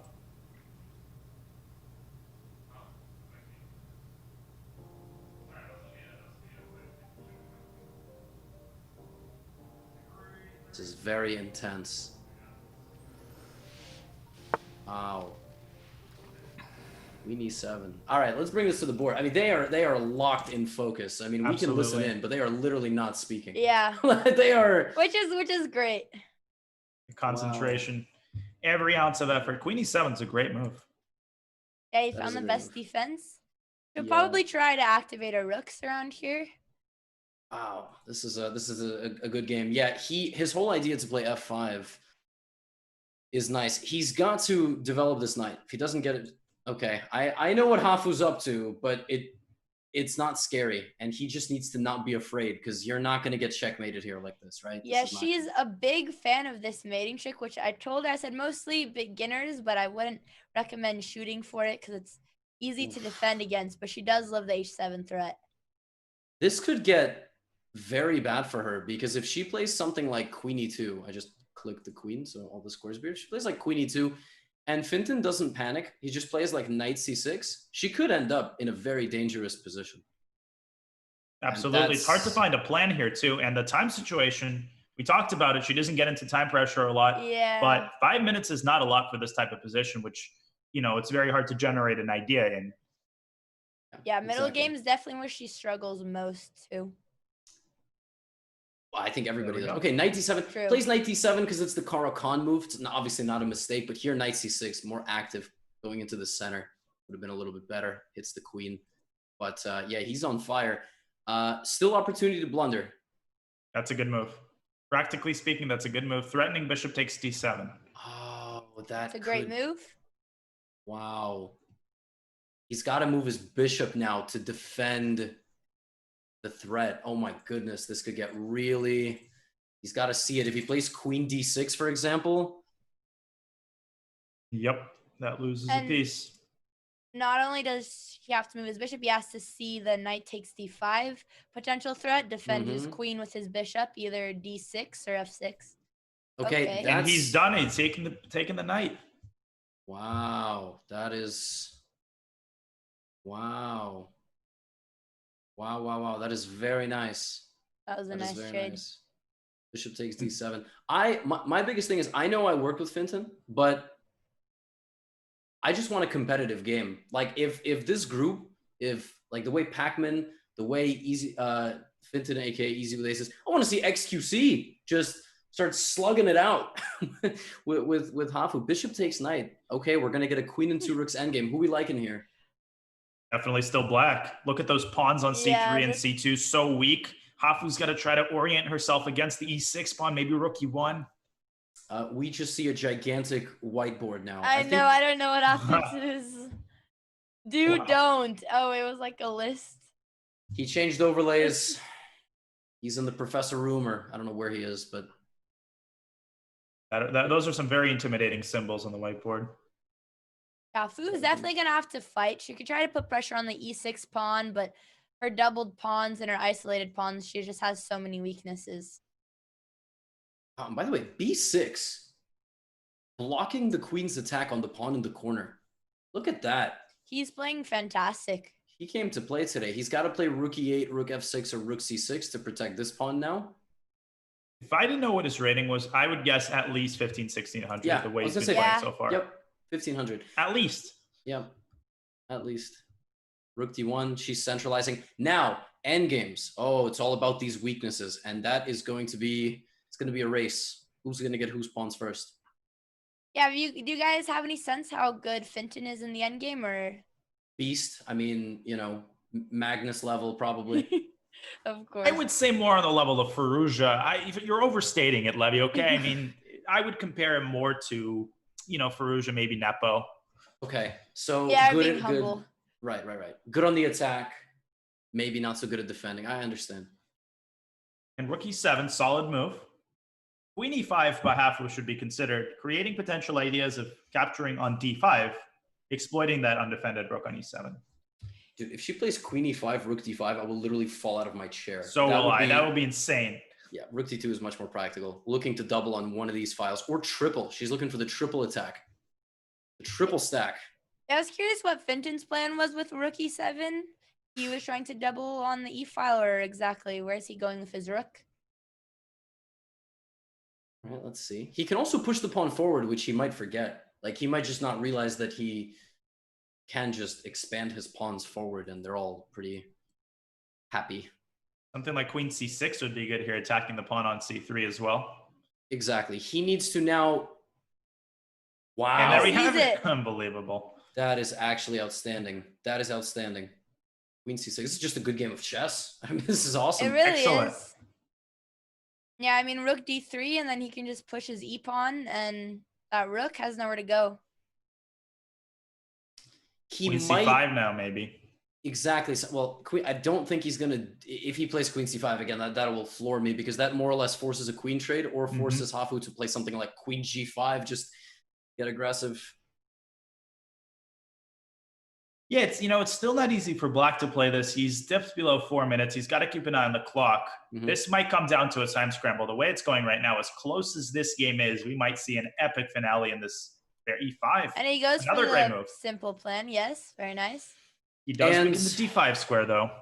So I'm assuming the eval bar wants queen g5 here, right? That looks like an annoying move. I mean, if she sees that hitting e7, it's game on. It is game on. Equal time, 25 moves in. And she dies. Wow. Look at Hafu finding this move. Incredible. This could be very bad here, because your pawns are so expanded and under so much pressure. She has to Easy with Aces now has to find what, queen f6?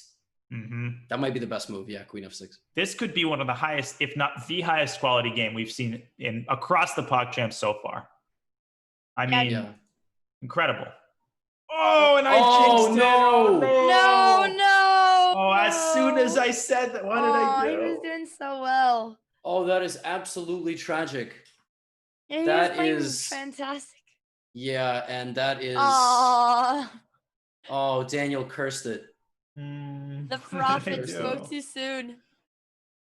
Oh my gosh. I mean, you know, that's the kind of game you look back on, you go, damn, you know, I did my best, but the time and just everything, you saw that the pawn was under attack and you tunnel visioned it. You just didn't take a second look and go. But yeah. But let's not bury him entirely. Hafu still has some winning to do. Although once this happens, the floodgates open. She can now take on A7. Yeah, A7. It's like a kid in a candy store, as Danny say, yeah, queen just goes back. And I can play like E4, F3. I mean, do something, but wow. That's you chess guys for you. Want to Brutal hear game. Hafu's side, see if she's feeling the win, which I'm sure she is. But Sure. Let's go to Hafu's do it. stream.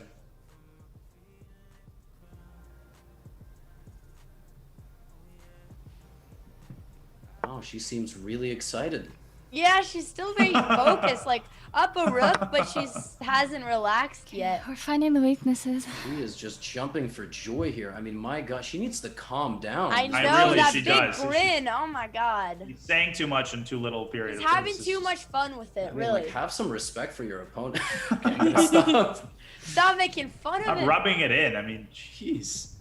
This is just disgusting showboating. Can we please go back to the big board? No, I mean, obviously Hafu, incredible competitor, and they're putting on a show. All right, let's pull up the big screen.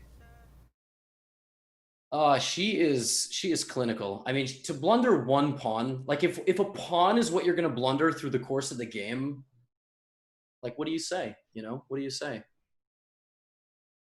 That's why chess is such a brutal game. Such effort, and it can all be ruined in one move, Exactly. one misstep.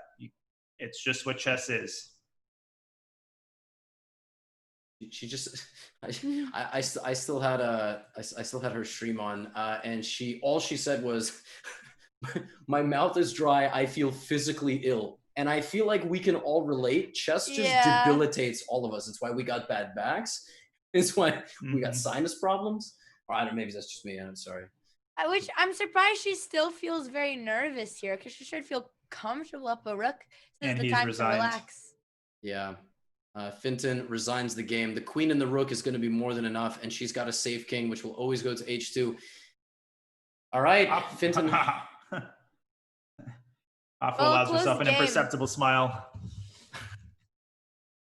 Wow.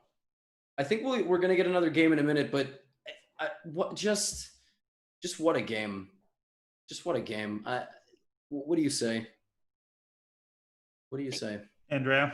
I think it was one of Finton's best games. There's just that rook blunder, which I don't even know. I guess it was the tunnel vision that Levy mentioned, but I think, who knows? I think there's very high chances for Armageddon.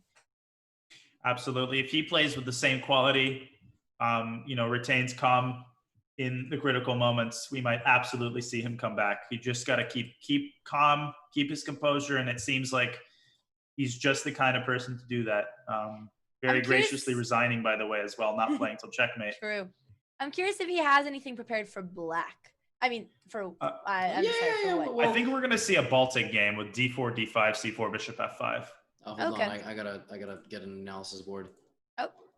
D4, Actually, you think that's what we're gonna see? That's what I taught to Hafu. So I don't know if she's going to play that, but I do know Finton, I think, is a d4 player. Oh, what is this? Was this a recent lesson? This was maybe like 2 weeks ago, and we reviewed it a couple of days ago as well. I see. You see, it's difficult because, like, she's gotten lessons from so many people, and she got lessons from like someone like Peter Spidler. She might just listen to him. Absolutely, as she should. You think she's gonna play the Grunfeld defense? Oh, not really, but maybe. Yeah, that was mainly why on our lesson I didn't want to obsess too much over openings, because she has so many different coaches. So we'll see. It's tough. I'll tell you, I have taught a lot of New York City private school kids, and it's difficult because they got like 8 coaches. Yeah, exactly. Everyone And- wants go Chafu. Let's see what she goes for. And Is it there gonna be we the go. Baltic? All right. Oh my is. gosh! And the Prophet. Once Wow. Now, Does she know what the to do one- against this? I think she does. Knight c6, and there's this trap where what black quickly puts her knight on b4, and e3 in this position would be a very bad blunder due to knight b4. I think he's going to gotta play stop. bishop g5. I think he's going to Yep. play bishop g5, bishop f4. He has to stop that threat. Because he normally plays bishop g5. Yeah, wow. The Yeah, prophet bishop at g5 work would here. be a good move. this is Well, this is definitely my field. I mean, it's not the London, but it is a similar to bit position. So finally a d4 game for me. Feel comfortable. I like the Finton is thinking here. He recognizes that there's some minefields and he takes. Will she play knight b4 anyway? Okay. We talked to, yeah, then white has e4. I think we mentioned this possibility. Yeah, he needs to develop his bishop. And I think he will. He very rarely plays e3. E3 would be a bit of a slip. When and there it is. And he does. So he told me that in our first lesson, he plays London Queen's Gambit. I was like, that's great. Just keep doing that. Like, that's a very solid opening repertoire. I have not talked. I agree. Even though actually I heard you talking badly about the London on the last PogChamp commentary you were doing. So Oh, yeah, I had to defend myself. And let me, again, backtrack. explain yourself here. Right. So I played the London, I played the Trapowski. I like the dark squared bishop going to f4 and g5. But I was falsely accused, I was slandered of teaching all the PogChamps participants the London. I am not Eric Rosen. I understand we're both international masters, but we're different, I promise. Right? Daniel, you're a GM. Oh, absolutely. They don't confuse you with other grandmasters named Daniel. How many grandmasters in the world are named Daniel? I have played another grandmaster named Daniel Campora. There's also Daniel King, who is a very prominent commentator. And I think that might almost be it. Yeah, he is. I mean, Luke McShane here with a big advantage. I don't know. Andrea, how's your impressions game? Can you do impressions? No, not even. Well, honestly, I have no idea who you guys are even doing an impression of right now. But But no, but I heard that this international master Levi Rosman is very good. Peter Leko, Peter Leko's been doing a lot of commentary. Peter, what can you tell us about this position? Oh man, I don't know what you're talking about. No, I'll save it because I feel like we're gonna leave Andrea out of this, and I feel like if you and I just go Kasparov Leko, Andrea's just gonna feel. I guess I don't watch too many of their live. You know who Gary Kasparov is, right? Yes, I don't listen to him talk too much, but I'm definitely familiar with his gameplay. Let's see. Yeah, we'll say some of the impressions. Well, Bishop G5, Daniel, you're not gonna get a profit highlight this PogChamps just yet, but it's still on the horizon potentially. Potentially, yeah. I mean, this is a solid position, but big props to Easy with Aces. He responded very well to that tough, tricky opening. He's gotten a very, very solid position here, and he shows ability knowing how to play at E3, developing his bishop. So very well done once again. He definitely has the advantage with the bishop pair. I'm Hafu. I don't think she should have allowed the bishop G6 trade. Should have tried to save her bishop, make room with it, maybe with an H6. Wow. I keep saying wow, but these players are really, really impressive. They are just flat out impressive. Wait, but I have a question. If bishop e7, is knight e7 here the best move? Because queen e7, is there knight d5? I think there might. I mean, you could take on e7, allow knight d5, and then shift the queen over, but I think that's very dubious. I think you should take with a knight. If she plays knight takes e7, I got nothing. She might be a better player than me. Okay, mistakes are still possible. She is still human. What's Barely okay though? human. Finton also blundered a rook, so anything can happen. Hey, don't disrespect my student. Our students are battling, so we're both head to head here. You did way more lessons with Hafu than with Finton. This is territory war. What this is for Group B dominance. Please play knight takes d5, Finton. Please, it's just a free pawn. Please don't be afraid of taking free pawns. I mean, you can also develop the bishop here. White is still better if you play bishop d3. Oh, he takes the knight. Oh no, I Yee. maybe just didn't see it. Oh, I think he may have just realized. No. You know what the dangerous thing about this position is? That if she plays that move, what she just played, And now she has a pretty nice attack. yeah, this could get really bad really fast. The bishop can't develop itself because g2 is going to be hanging.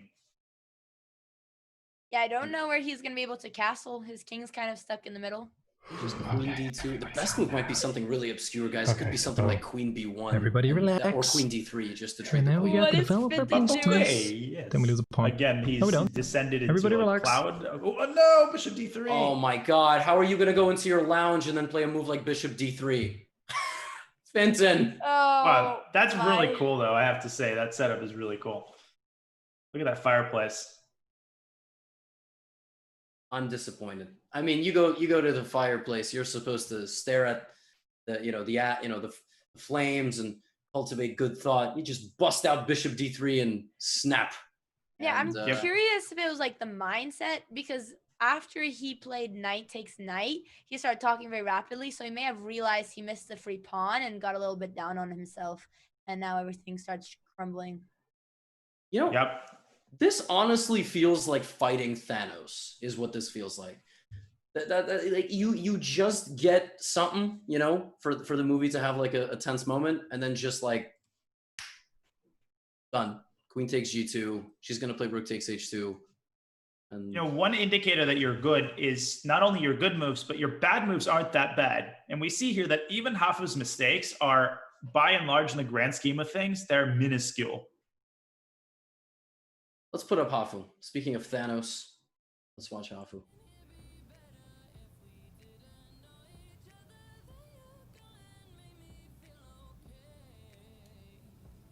Is Maybe this we throwing? narrate over Hafu I don't is know. another way of putting it. She's Let's always take very this. focused. Grimacing. What do you even do? Look at that humility. Is this throwing? Says I the know. person highlighting the Okay. best move on the board. I know. She really needs to chill out now. I mean, it's getting. It's My ears are throwing. hurting. She's This is very ridiculous. cautious. I take. I mean, the screaming is just. Good run. Is it my throwing? head. It's like when TF Blade was like, I don't know, dude, I was just I trolling. don't know. I'm I'm like, feeling "Bro, you it's played at, throwing. like, I'm gonna 95% accuracy. What do castle. you mean But you then were all his just pieces trolling?" are there. She think. Maybe I can just castle this way. I but wonder then what it's she's weak. scared of. I told her not to be Okay, we're scared thinking of too ghost much. threats. Yep, that's definitely something she struggled with at some point. I think she's gotten much better at that. And I hope. here we see And rook she h2. has. Okay, I queen don't know. b3. White is still in the game. Okay, wait, hold on. We still got Hafu on the big screen. He said, I don't know, and played the best move. I wish my life was like that. I don't know, best move. I don't know, best Same. move. Am I throwing? Best move. I feel like Magnus. That's like Magnus. Okay. Yeah, I tried to, literally. but- Yeah, it's not like I lost to him earlier today. Yeah, how could you, Danya? Losing to Magnus. Horrible. Unacceptable. You're- I'll get my revenge on him one day. Okay, so he didn't see queen b3. He's staying defensive here. Okay, so now if I go up, if I take, Oh, she's speaking. Oh, takes, I take, he takes. It's not good, right? she's skipping his turn. That's a new level of disrespect. You just said, if I go up and then I take. I mean, does Finton not get a move? Right, no, she thinks white doesn't If I move. go That's here first, absurd. he takes, I Such take. lack of he class. I lose. mean, If I go up, Disgusting. I disgraceful. can start attacking this one. I feel like I'm gonna throw. I mean, here she has many good options. She could castle, trade rooks, knight b4. Mm-hmm. She's gone rook h1. Very sensible trading a pair of rooks. How does she see everything? This is crazy.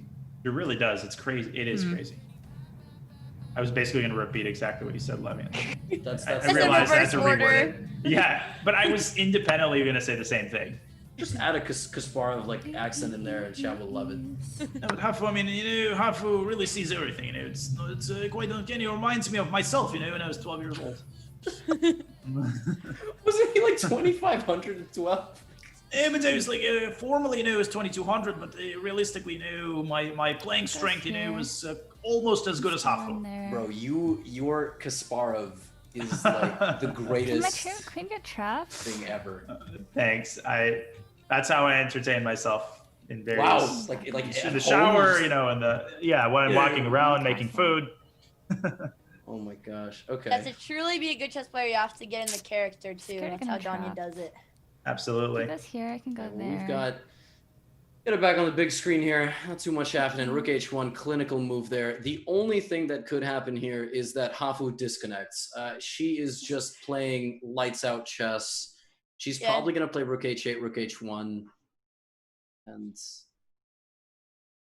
think it's very unlikely that she disconnects, but I'm not saying I'm cheering for that. What I'm saying is that's the only way that I think Finton is going to. Gotcha. Yeah, this is. She seems to have gotten a little bit more comfortable and a little bit more confident as well. Incredible. Definitely. Still not over, only 2 pawns up. And in the grand scheme of things, that is a surmountable advantage, but not the way that Hafu is playing right now. Yeah, a great thing about Hafu is many times when players start winning, they get too confident, right? And then it's easy to throw, but she never lets the confidence get to her. She stays focused, even how winning she is. Yeah, and this is the tough thing about defending a position. You play e4, suddenly your center falls apart. This knight now has a new target. If she plays knight takes d4 here, she should be in the next invitational. World Cup, Olympiad. Yeah, this is...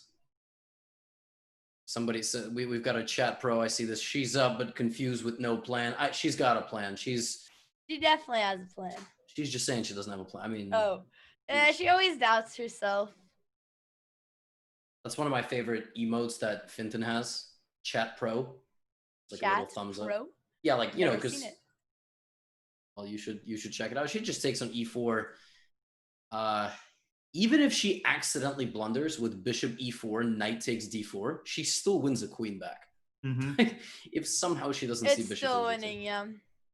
Yeah, I think she intends to give a check on g5 and maybe bring the queen to f6. That would also be solid and strong. Wow, she's calculating it. Oh my goodness, she might play knight d4. No, she might play knight d4. That's incredible. Okay, get out of town. She's really gonna. No, she was hovering over it. She sees them both. She sees both lines. My Very goodness. impressive. Still a perfectly good move. Wow. Why isn't she playing on an Olympiad team? She definitely could. She has a dedication for it. She literally could represent some of the players. Incredible. I don't think I've ever seen improvement fast, and I'm not just saying it. Really, improvement faster than her arc. Unbelievable. Especially if she takes the pawn right now, which she can still do. Yeah, if she plays knight takes d4. I'm falling off my chair. She's looking at it. Yes, she is. She's her hovering over it. tactics are just so sharp, man. Drum roll, please. Wow. Oh, my lands. Oh, my lands. Your what? What did you just say? That's a North Carolina expression. Oh, my lands. Where'd you pick that up? When did you go to North Carolina? Well, when I moved to Charlotte, that's when I picked it up. Didn't know that. I don't think they speak like that in Charlotte. I've been to Charlotte. I don't. Yeah, no, not quite. But oh my get lands. 45 minutes out of Charlotte, and you'll hear that expression. Full K Kona. And there are some tactical tricks here. For example, you can play bishop takes b7 check. And if king takes b7, you can play queen e4. And hope that now that your queen is out of danger, you can take the queen for free. But black has queen d5. And your dream is ruined. That is There's a sag. no room for tricks. Yep. And the thing is, if Finton takes the queen and Hafu recaptures, then after the king moves, to add insult to injury, there's knight to g3, forcing the trade of bishop for knight, which is in black's favor. Wow. Wow, this is crazy. Crazy.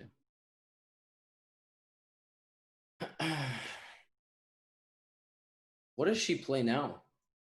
Sorry, well, I guess like Finton has to decide where he's gonna put his queen. Well, Yeah, maybe what- c4.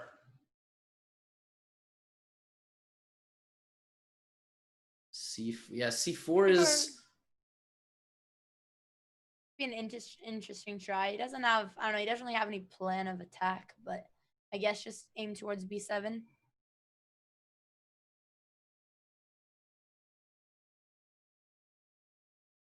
We could thought listen here. into Finton, see what plans he's looking Yeah, for. let's do that. Mhm. Let's listen to Finton. Yes.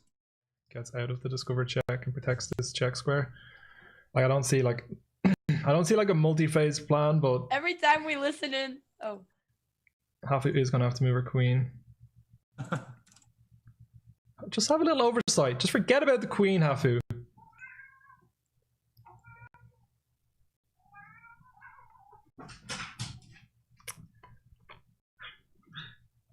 the prophet has spoken again with queen c4. Yeah. That's a good move. It keeps some of the tension on the board. I mean, it's just They're such an definitely easy better than defend. trading the queens, going straight into the losing endgame. Such an easy defend. What about this? Check, take. Nope, because of this. Ah.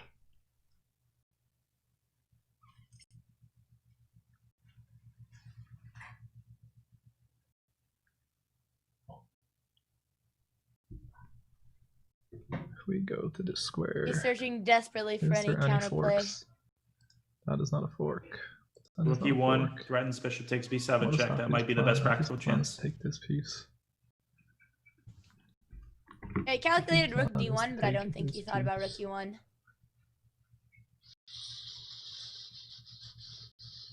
It's just a nice move, isn't it? Just protects against his pawn as well. They're sorry, Playing Finton, very didn't mean well, to I would cut you off say. there.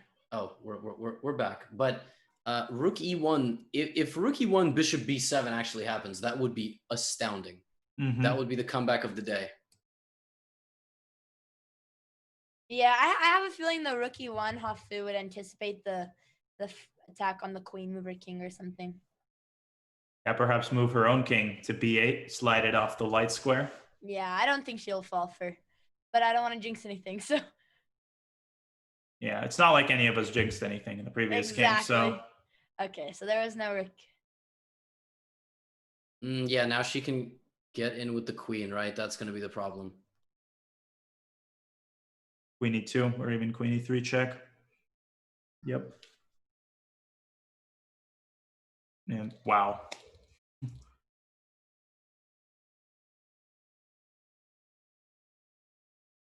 Yeah, this is curtains, my friends. Because if you play something like king b1, well, no, I was about to go big brain mode and suggest queen e4, and that A classic Botez gambit, very nice. With a smothered mate. Right, yes. Yeah, I think queen e2 is likely. Queen e2 just to trade? Yeah. I think, well, there's many moves here. I mean, She's fully aware of that principle too, trading when you're of material. she could also just, even drop her knight back to e6. That's also totally fine. And maybe try to make room to bring in the rook. Mm-hmm. This is And This is she's her game up for the on taking, yeah. time. She's just going to watch her clock. Knight f5 is an excellent move. Now, notice that f7 is actually not hanging because of queen to d3 check, picking off the rook. Amazing. The queen is stuck defending. So would queen f see? So here's my question. Obviously, she's like very much chill, leaning back in her chair. Is she seeing that on queen f7 there is queen d3? I think so. Yeah, I don't think she's too worried about the most important defender here leaving. Wow. Oh. Okay, bishop e4. Yeah, because if she saw it wasn't possible, well, then that's That is brilliant. Bishop e4 is losing, guys, because of the knight forks. Knight g3. And knight d6, I thought as well, right? Ooh, Okay. even better. Any options? Even better. Yeah, it's about GG now. It's unbelievable. And now queen takes c4 or knight takes c4. Both moves are good. Yeah. Unbelievable. Wow. Okay, one last gasp. One last step. Rook d2, queen c7. No. The only way that a blunder could happen. She's got enough time. She's gonna just play like c6, the professional move. Absolutely. That is Yeah, with the only cautious way. player she is, I anticipate something like c6. Right, and you just see this because the queen and the rook go straight down. Yep, queen and the rook are biting on granite, and she's done it. Like, look, when a player is playing 90% of the moves that like we are suggesting. Yeah, that Yeah, exactly. She's insane. Unbelievable. I look forward to the playoffs. I really look forward to the playoffs. We've had so many different personalities, skill levels. Obviously, in the first go round with PogChamps, we kind of knew we want. It was like Golden State and Cleveland for basketball. You just, like Charles Barkley said, you pretended you didn't know, but you knew it was going to happen. And in this one, oh wow, she plays knight d2. She didn't even play queen takes rook. I think she wants to take it with checkmate. I think she's seen it, and she wants to send the king over to a1 first. Unbelievable. That is. Yeah, Who do you think's gonna be Hafu's best competitor? Waga. It's top her, player? Makes sense. What is Waga's rating right now? He's like 1400. 1400. Oh wow, okay, that's gonna be an incredible matchup then. He's higher rated, but she definitely plays that level. And it's official. We have checkmate on the board. Hafu, it seems like she's had some crazy fights, but she is 4-0. She has won every game that she's played. We are going to take a quick break, get the players in on the call, and have interviews. Don't go anywhere. Hafu and Easy with Aces will talk to us in just a moment.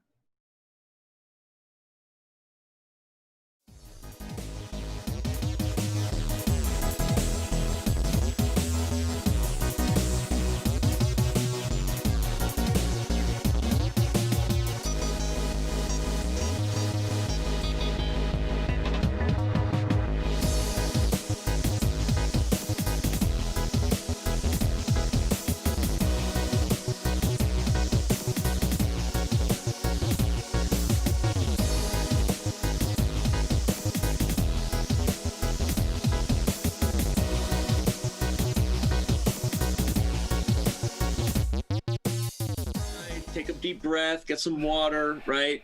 Get yourself in game shape. Yeah, time to get ready, boys. We're playing in 15. That's right. All right. Thank you for all right, well, I'm gonna raid you. Yeah, sure. Any of my viewers who want to go cheer on Waga, go for it. I'm gonna stop my stream now and just watch as a fan. Not because I do kind of enjoy actually the process here, but I'm literally neglecting a lot of other things, so I need to go. Hey, well, man. Thank you. Good luck. It was good. Right? Yeah. Play well, even better than good luck. Right? Yeah, I will try to. Thanks, coach. And do your thing, man. Do your thing. Yes, coach. All right. See ya. All right. I'm gonna raid you right now. Waga Mama TV. And talk to you next time. Go for it, man. Yeah. We'll do a lesson maybe next week or something, or in between the matches. So, anyway, all right. Everybody's coming your way. See you, man. All right, beautiful stuff here. So we'll AFK on this screen for a bit. Yes, it is time to chill and get ready for our game. Got some tournament game coming up here in PogChamps in 13 minutes.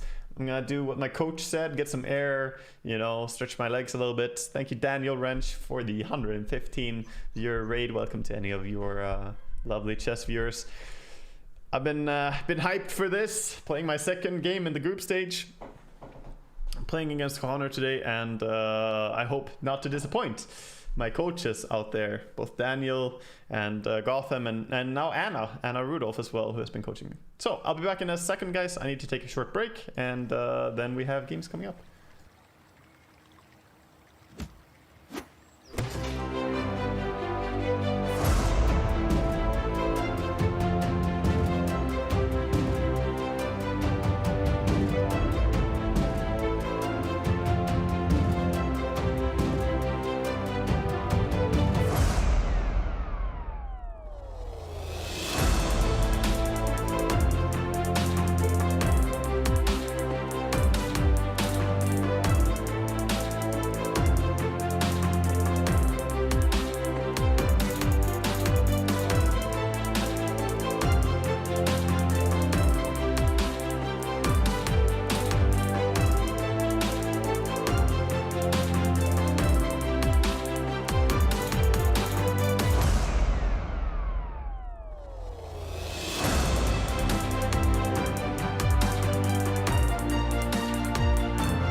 Welcome back, everybody. We're joined by Hafu and Mr. Finton.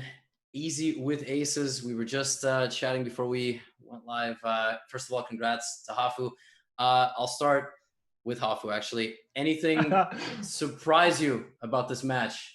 Anything, you know, what were you expecting? How did it go differently than maybe your expectations? Well, people said it was kind of laming that we agreed upon our openings, but I mean, you didn't have to agree to it. Wait, what? Whoa, what? No, I was in. He came into my chat. He came into my Yeah. chat, and then I promise no tricks. Yeah, we just said no tricks because, yeah. So I know you were trying to tell him to bring something else, which would have been fine, honestly. Like, it's a tournament, you can do whatever you want. But he came into my chat and he's like, "Oh yeah, I'll just play this and this," and I was like, "Okay, well, I'm gonna bring the Baltic and this, and then we can both prep." Wow, But, that This is is very interesting.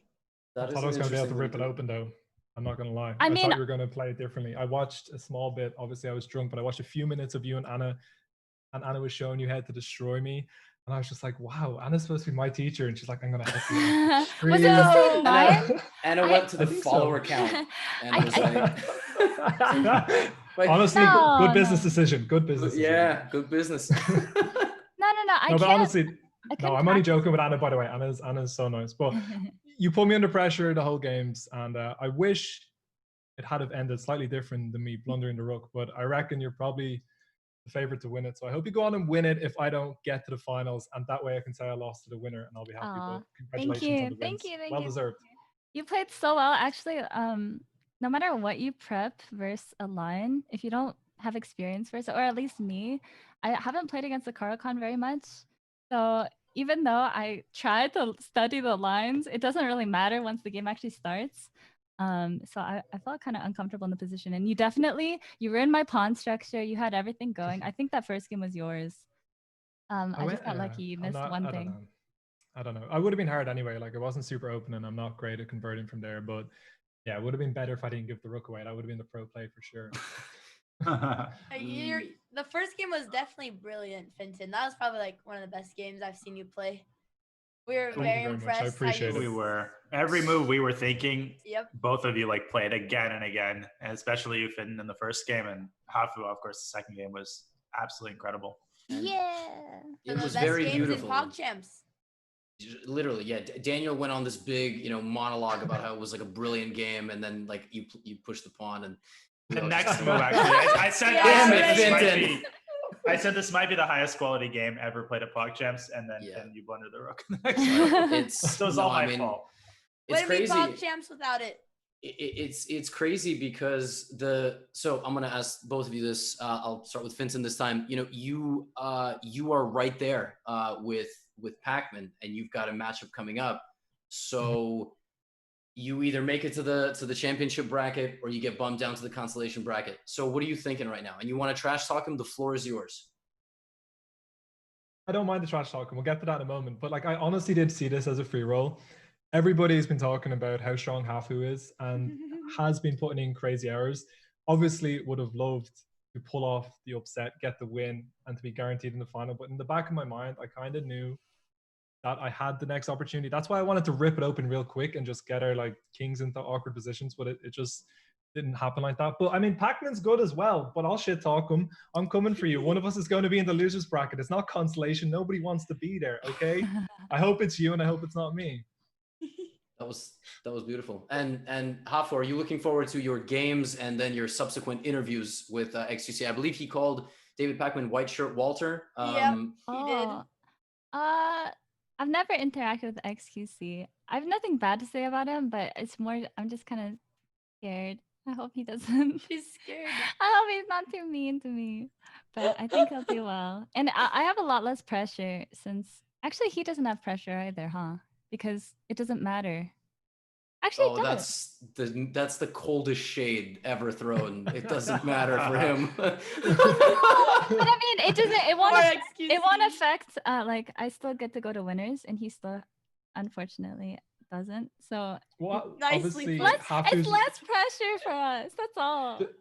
What happens if obviously Hafu is a strong favorite to beat XQC, but if I beat Pac-Man and me and Hafu were on the same points, or if Pac-Man beats me, does Hafu automatically go through because she defeated we both would have 2 wins.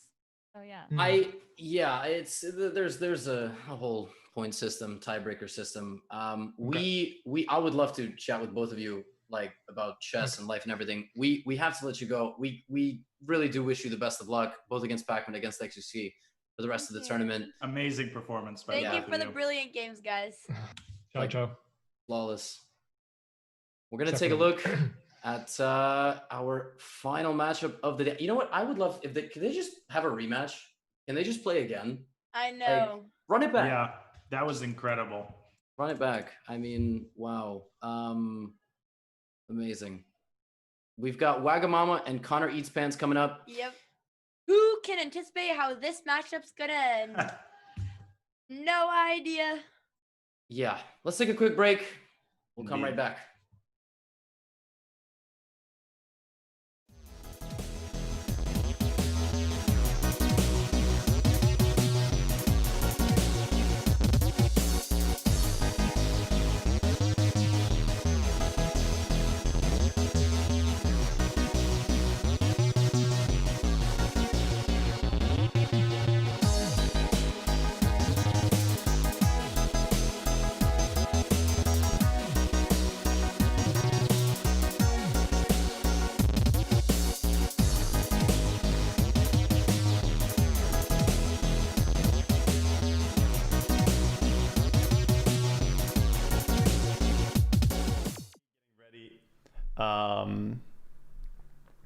We're getting ready to start, and then we'll play some chess, and then we'll play some more chess. The plan is to play the chess tournament, and then probably after I'll just be playing some games, I guess, or something. How old is this picture of you on your Wikipedia page and PogChamps picture? It's the same one, right? I think it's the same one. I think it's like at least 5 or 6 years ago. Yeah, it's a bit of an old picture. I guess I have a little bit more beard now, you know, longer hair, different hair. Yeah. Every time you're on the main screen, they show up. You show up the donut page. Well, I mean, I never know when they're gonna jump here. I could be full screening it. It's more beautiful. Actually, I had Gracie's bed here planned for her to join me, but she doesn't want to support me in my PogChamps tournament, I guess. So Gracie is somewhere else. But I suppose Gracie will join us eventually. Good luck, you got this. Thank you, Kester. Thank you, Kester, for the 25 months. Yeah, all right. Well, that means that, guys, say your prayers.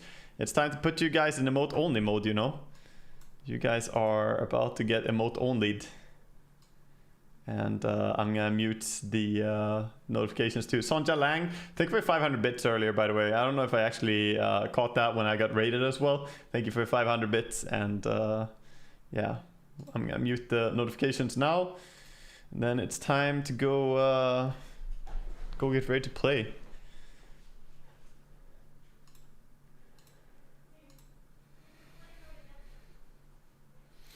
I'm ready, man.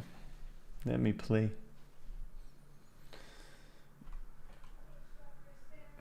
All right. What's your favorite emote, chat? Show me. You're in emote only now, so show me. Not multiple emotes here. You have to go. What is the best emote on Twitch that you have access to? Best general one. You gotta work hard here.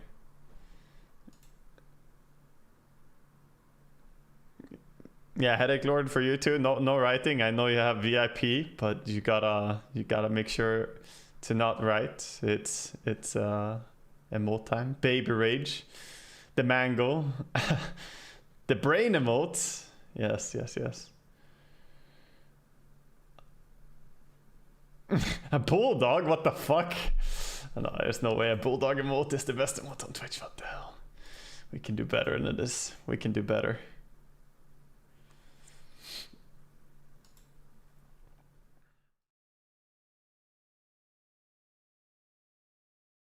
Welcome back, everybody.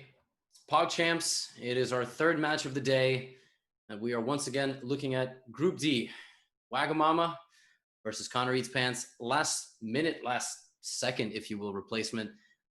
What are your thoughts? Let's try to get hyped up for this. Well, today is Connor's birthday, so I want him to have a good birthday. We're gonna cheer him on regardless of comparing their experience. Obviously, Wagamama, one of the top players. Connor learned chess in 30 minutes and played Austin, and that's it. So it's gonna be a very interesting matchup. Yeah, and I do see a lot of Feels birthday mans. I do think it is Connor's birthday. I actually don't even have to think it's Connor's birthday. We're about his 21st birthday. Really? Yes, very exciting day. Best day to play this PogChamps match. Wow. Is Daniel muted? Yeah. I am muted. Oh my god, I was muted. Sorry. No, I was just saying. I think I have a suspicion of what Connor might be doing after the PogChamps for his 21st birthday. But you know, I'm not gonna. Wow, Chess is celebrating. By the way. Aww. By dropping 20 subs. Yeah, Very happy nice. birthday. Happy birthday. Wow, that is very kind of Chess. 21st birthday. That is the last exciting one. That is what I said on stream today. Unless in the States you hit 25, because then car insurance is cheaper. And then after car that, rentals, man. Yeah. You can go partay. Yes. It's data. I'm 24. I haven't celebrated a birthday in like 5 years.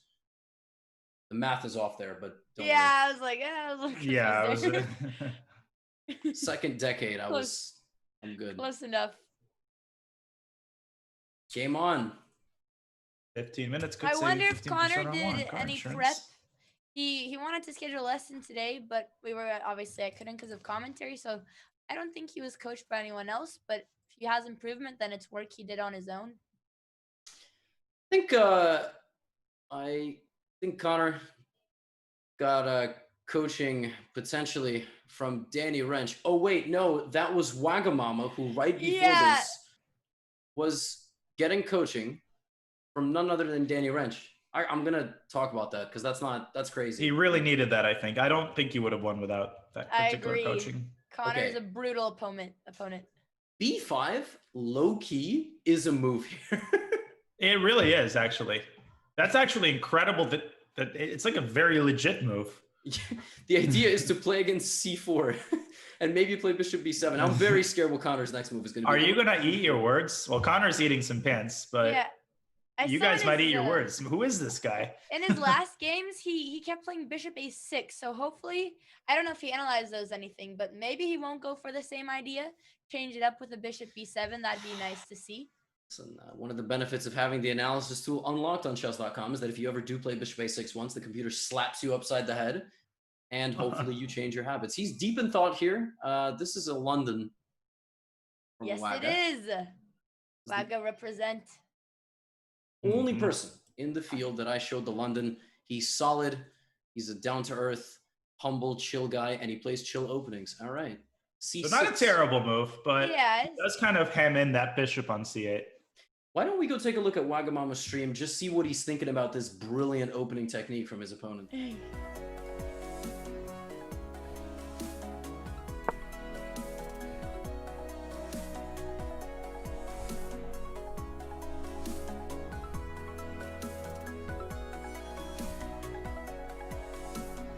Well, he doesn't have much to say about it. Maybe he thinks it's prepared. Doesn't think it's abnormal. I don't know. Whoa. h5. Connor H5 is a... You go, Levy, first. I was going to say that I had a Russian coach when I was like 10, and he used to tell me that if I ever was gonna practice chess on the internet, I had to do it right. I couldn't waste my time. And he told me, he's like, you know, one time I had a guy, he played like h5, b5, and he said to me in the chat, "You are surrounded." And so I resigned because I'm not dealing with this garbage. So, you know, if Connor types to Wagamama right now, you know, you're surrounded. All Connor needs is the Russian accent and the trash talk. Exactly. And the moves just are flowing from his fingers. Knight a6. Thought a knight could be less sad, I would though. have liked to see knight c6. Depending. Wrong arrow. He's really going for the side of the board development. I don't think we got to opening principles in our lesson where playing you should attack in the center. So What makes you say that, Andrea? I mean, it's clear that he's adhering to all of the opening principles. You're right. All I the good think ones, at least. He's exactly just very original. I like this style of play. Now, he's got to get his bishop out. Maybe d6 would be a sensible move. But for someone who's learned chess like 5 seconds ago, he's actually not playing that badly. Yeah, he's definitely improved from his game against Austin. Okay. Another relatively sensible move. There's this funny joke. I don't know about funny is a stretch, but it concerns a story about one of the first world chess champions, Josero Capablanca. The story goes that Capablanca was giving a simultaneous exhibition. So he was playing, 20 games at the same time, and nobody gave him trouble except one guy who was playing incredibly well on the entire game. Capablanca ended up winning. And Capablanca, after the game, says, "Sir, you played so well, but why didn't you move your knights the entire game?" And he says, "I haven't gotten around to learning how they move yet." What? So, wow. That was spellbinding. This just, Connor's particular way of playing reminds me of that because he's only moved the knights. Yeah, he's a genius undercover here. I hope he remembers how to castle. Because we had to sneak that in last minute, and I don't think he castled in his last game, so let's see. Bishop take the d3. bishop. Yeah. Got knight takes bishop. I don't know if Connor's going to move his bishops. One of them can't move. The other one can go to b7. He should play in the center, obviously. Yeah, really have no idea what he's going to play next. I wish we could listen in and see what he's thinking in that genius head, but I don't know. Thinking about his next meal of Levi's and Probably. I don't know a single other pants brand. What? Really? I mean, Oh no, guys, He dropped his rook. No, I was told you I actually- could not call what he would play. I was really scared that rook h6 was gonna. I was gonna say, guys, he played h5. Is he gonna play rook h6? And we were talking about that earlier, right? That tendency to do that.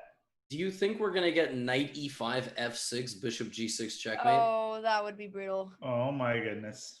Or is Waga Or gonna even like? queen takes h5. I know queen Either h5. way. He'd Do be you think wagging Waga's his gonna tail castle? at that one.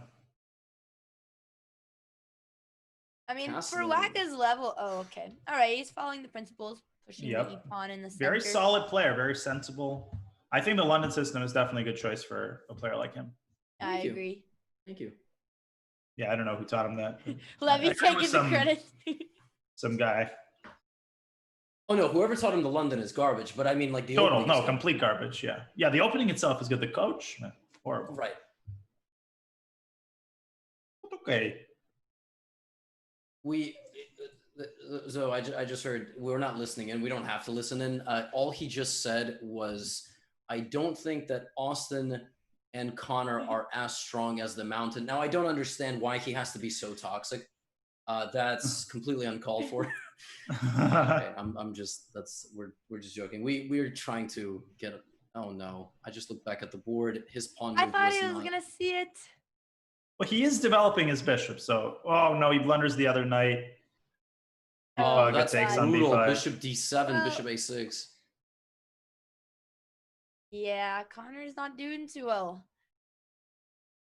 Yeah, he I might don't be know, left without Wagner- any pieces. Missed the 95 idea, so maybe he'll miss this fork. His tactics could be dull. He has the highest tactics rating by far of any participant, Andrea. Well, then why did it see 95? He's just trying to play in the center, you know. He's trying. I to, guess fun. Oh, Like- take Ooh. that back, Levy.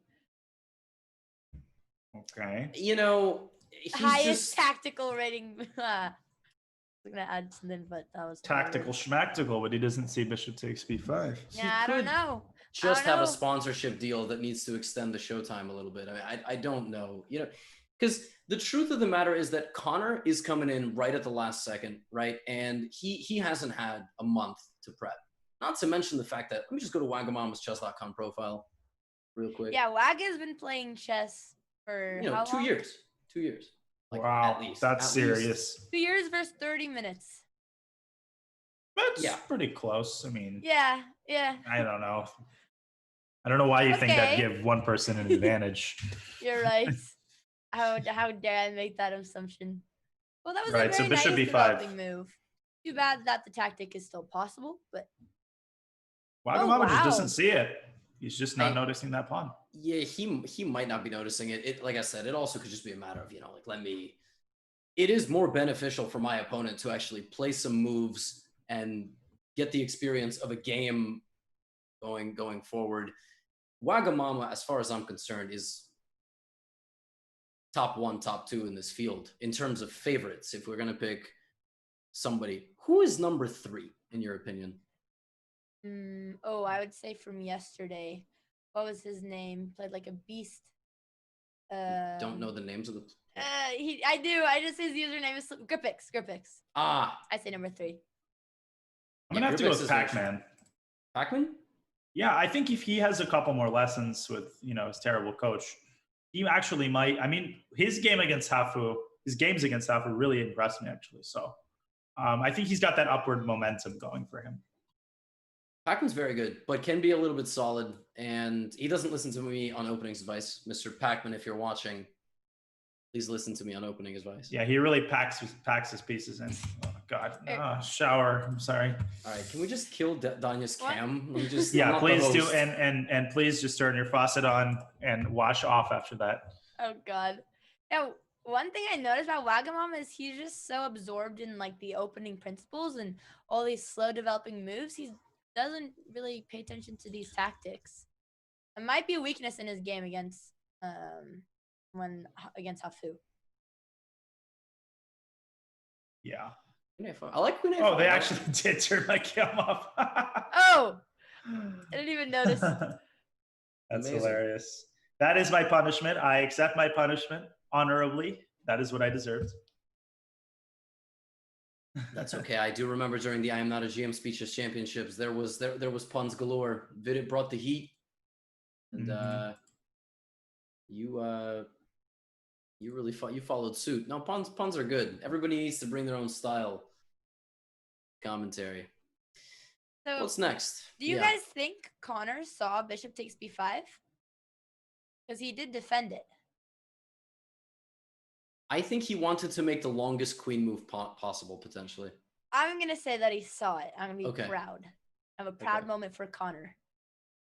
Again, the same can be said for Connor as it can be said for Austin. I get that they're beginners, and I get that in a group pairing when they're paired against someone like Wagamama, you look at it, you go, "Come on, how are you going to watch this? This isn't, this is not entertaining." It's really about both their personalities, them streaming, and at the same time, once it gets down to it, the championship bracket will have. Wow. Yeah. What a move from Connor. Oh my goodness. I don't know if he realizes pawn can't take, but dude, the fact that he sees that actually tactic. killing it. Like this is He saw that the pawn. I'm assuming he saw that the pawn couldn't take the knight because rook takes queen. Doesn't even work though. Right. I just realized that. I didn't even calculate all the way. All right. Still, I have a feeling the way Wagamama has been playing, he's really not engaging in any of the tactics. I think he's going to move his queen back to b1. I think he's going to buy it. I don't know.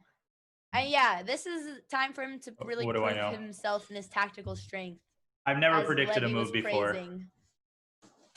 If he does not take the knight, then Connor just force the bishop trade, take the c3 pawn. If he had a little bit more experience, he could actually defeat Waga, but Waga's thinking.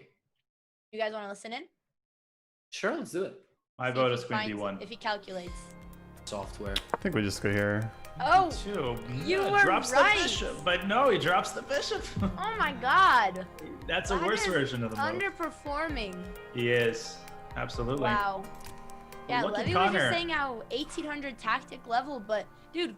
This was a good attack by him. I shouldn't have moved my queen to c2 in the first place. She had no business being there. It actually allowed his knight to do something. His knight was useless. Let's the moment I put to the big here, board and he goes here with a rook. This is some hostility here. My goodness, from Andrea. I'm disappointed. I agree. I'm siding with I have really Andrea. high expectations for Waga. I really wish Connor could just defeat him, but even winning a bishop, it's gonna be so easy for Connor to blunder because he hasn't played very much. I wonder if he sees it and he smelled a rat or something. He thinks Wagamama has something up his sleeve. I think as soon as Connor sees that bishop, I think He's gonna just. I'm taking that. Well, if he played knight takes before seeing that the pawn couldn't take the knight because of this, I would. Oh, the wrong thing. I heard the capture sound. I was like, yes, and then I looked. No, it took an a2. Yeah. Oh no. And the game chat. Every single 700 watching just starting to criticize Connor. The interesting thing about game chat sometimes is that the player is lower rated than the player playing and still trash talking them. So yeah, knight takes d3 there was a free piece, and then the knight could escape via f4 and you would be good. Well, yeah, I mean, Connor for his level has been playing pretty well this game. I don't know, maybe forgot the points of the pieces, but no, I think I made it very clear. You have to remember the pawn is worth 1, so I don't quite know.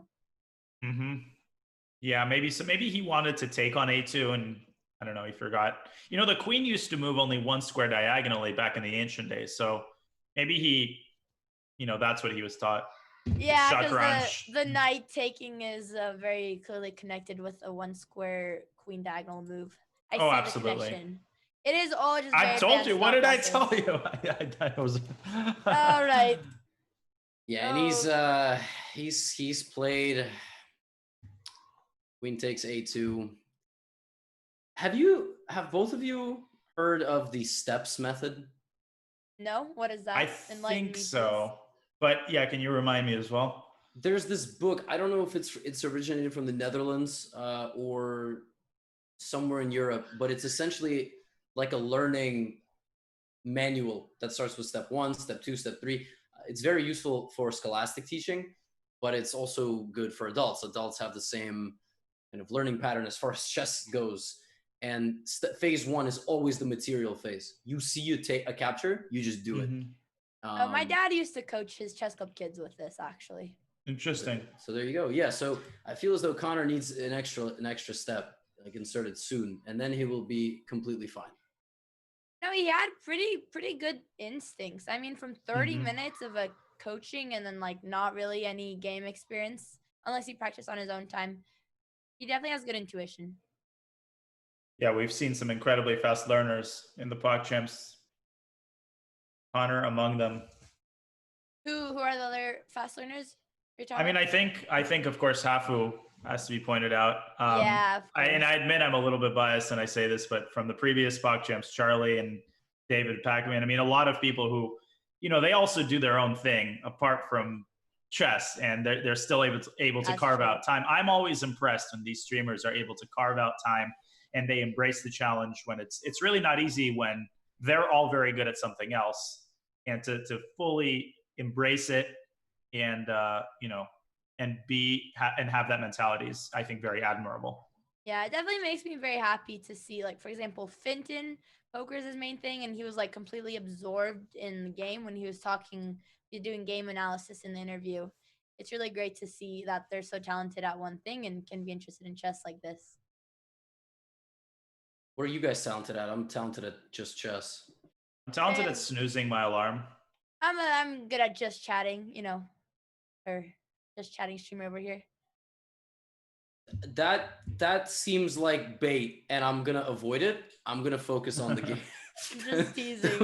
that was. We're lucky we're on emote only. That was, oh my god. That was like breaking the fourth wall. Andrea just I'm shot just making out. jokes. What do you mean? I know, but oh my gosh, that was I like that. That was good. That was fiery. I'm just joking. All right. Connor's time management also. Do you guys think he's gonna lose on the board or lose on time first? I don't know. I hope he has a good. Continue Well, that. A good Yeah, king good walk? what? You're leaving us in suspense. A good birthday, of course. Ah, right. of course. Did I not say that? I thought I finished my sentence. Did I not say birthday? I didn't hear you for some reason. Oh, I'm sorry. Good birthday. Yes. Yeah, you should be sorry, Levy. I'm never gonna forgive you for that. You gotta forgive me. I think we have commentary together in a few Never. days. No. No. Okay. Nope. That's it. This is the you. That was the last Look, strike. He took another thing. Wow. He's really good at taking, and that one is free. I mean, he loses in like 5 moves. with He's Brigade really 7. good at taking. Yes, he's really good at taking. That was quite the compliment. And so is Wagamama taking on A7. I have a bad feeling he's gonna drop his king to D8. Sorry, go ahead. Oh, yeah, and then there's going to be checkmate. But I would like to see some tactical improvement on Wagamama's side. I do have to say. For the upcoming games. Okay, he didn't walk into... Oh, well... It's not one move, at least. True. Yeah. He sees it. And that is actually very true, especially when you play kind of a schematic opening. You want to always keep your eyes peeled.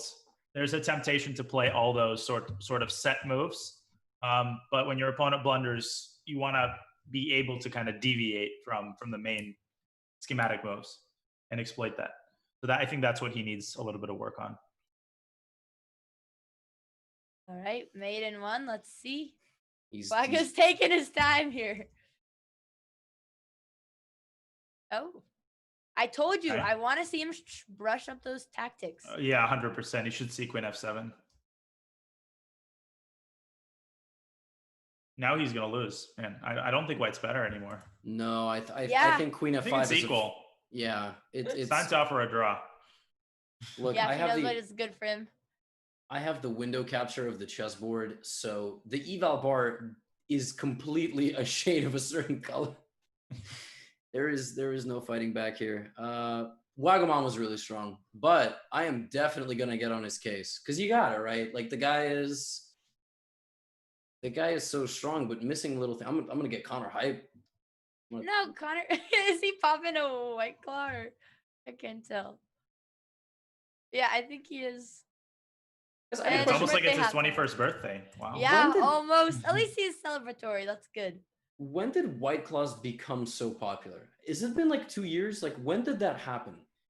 And correct me if I'm wrong, I think it started with seltzer water in general, like Lacroix and then Spindrift becoming popular. And then it sort of subtly transitioned into White Claw and Truly. So I think it's been like a year. I don't know why I'm always all of a sudden speaking up. I'm not pretending to be an expert on any of this. Okay, Daniel, the resident alcoholic. We'll just... Yeah, now we know you're. No, okay, but of course I'm Russian, so I should know these kinds of things. That is true. that Russians are just the one, the one group of people you could always make fun of. Like they're just, and we both speak as Russian Jewish men. That's always there. And for some reason, it's always alcoholism. But I only drink claw. What is white claw is American. In Russia, just claw. No white claw. Wait. I feel like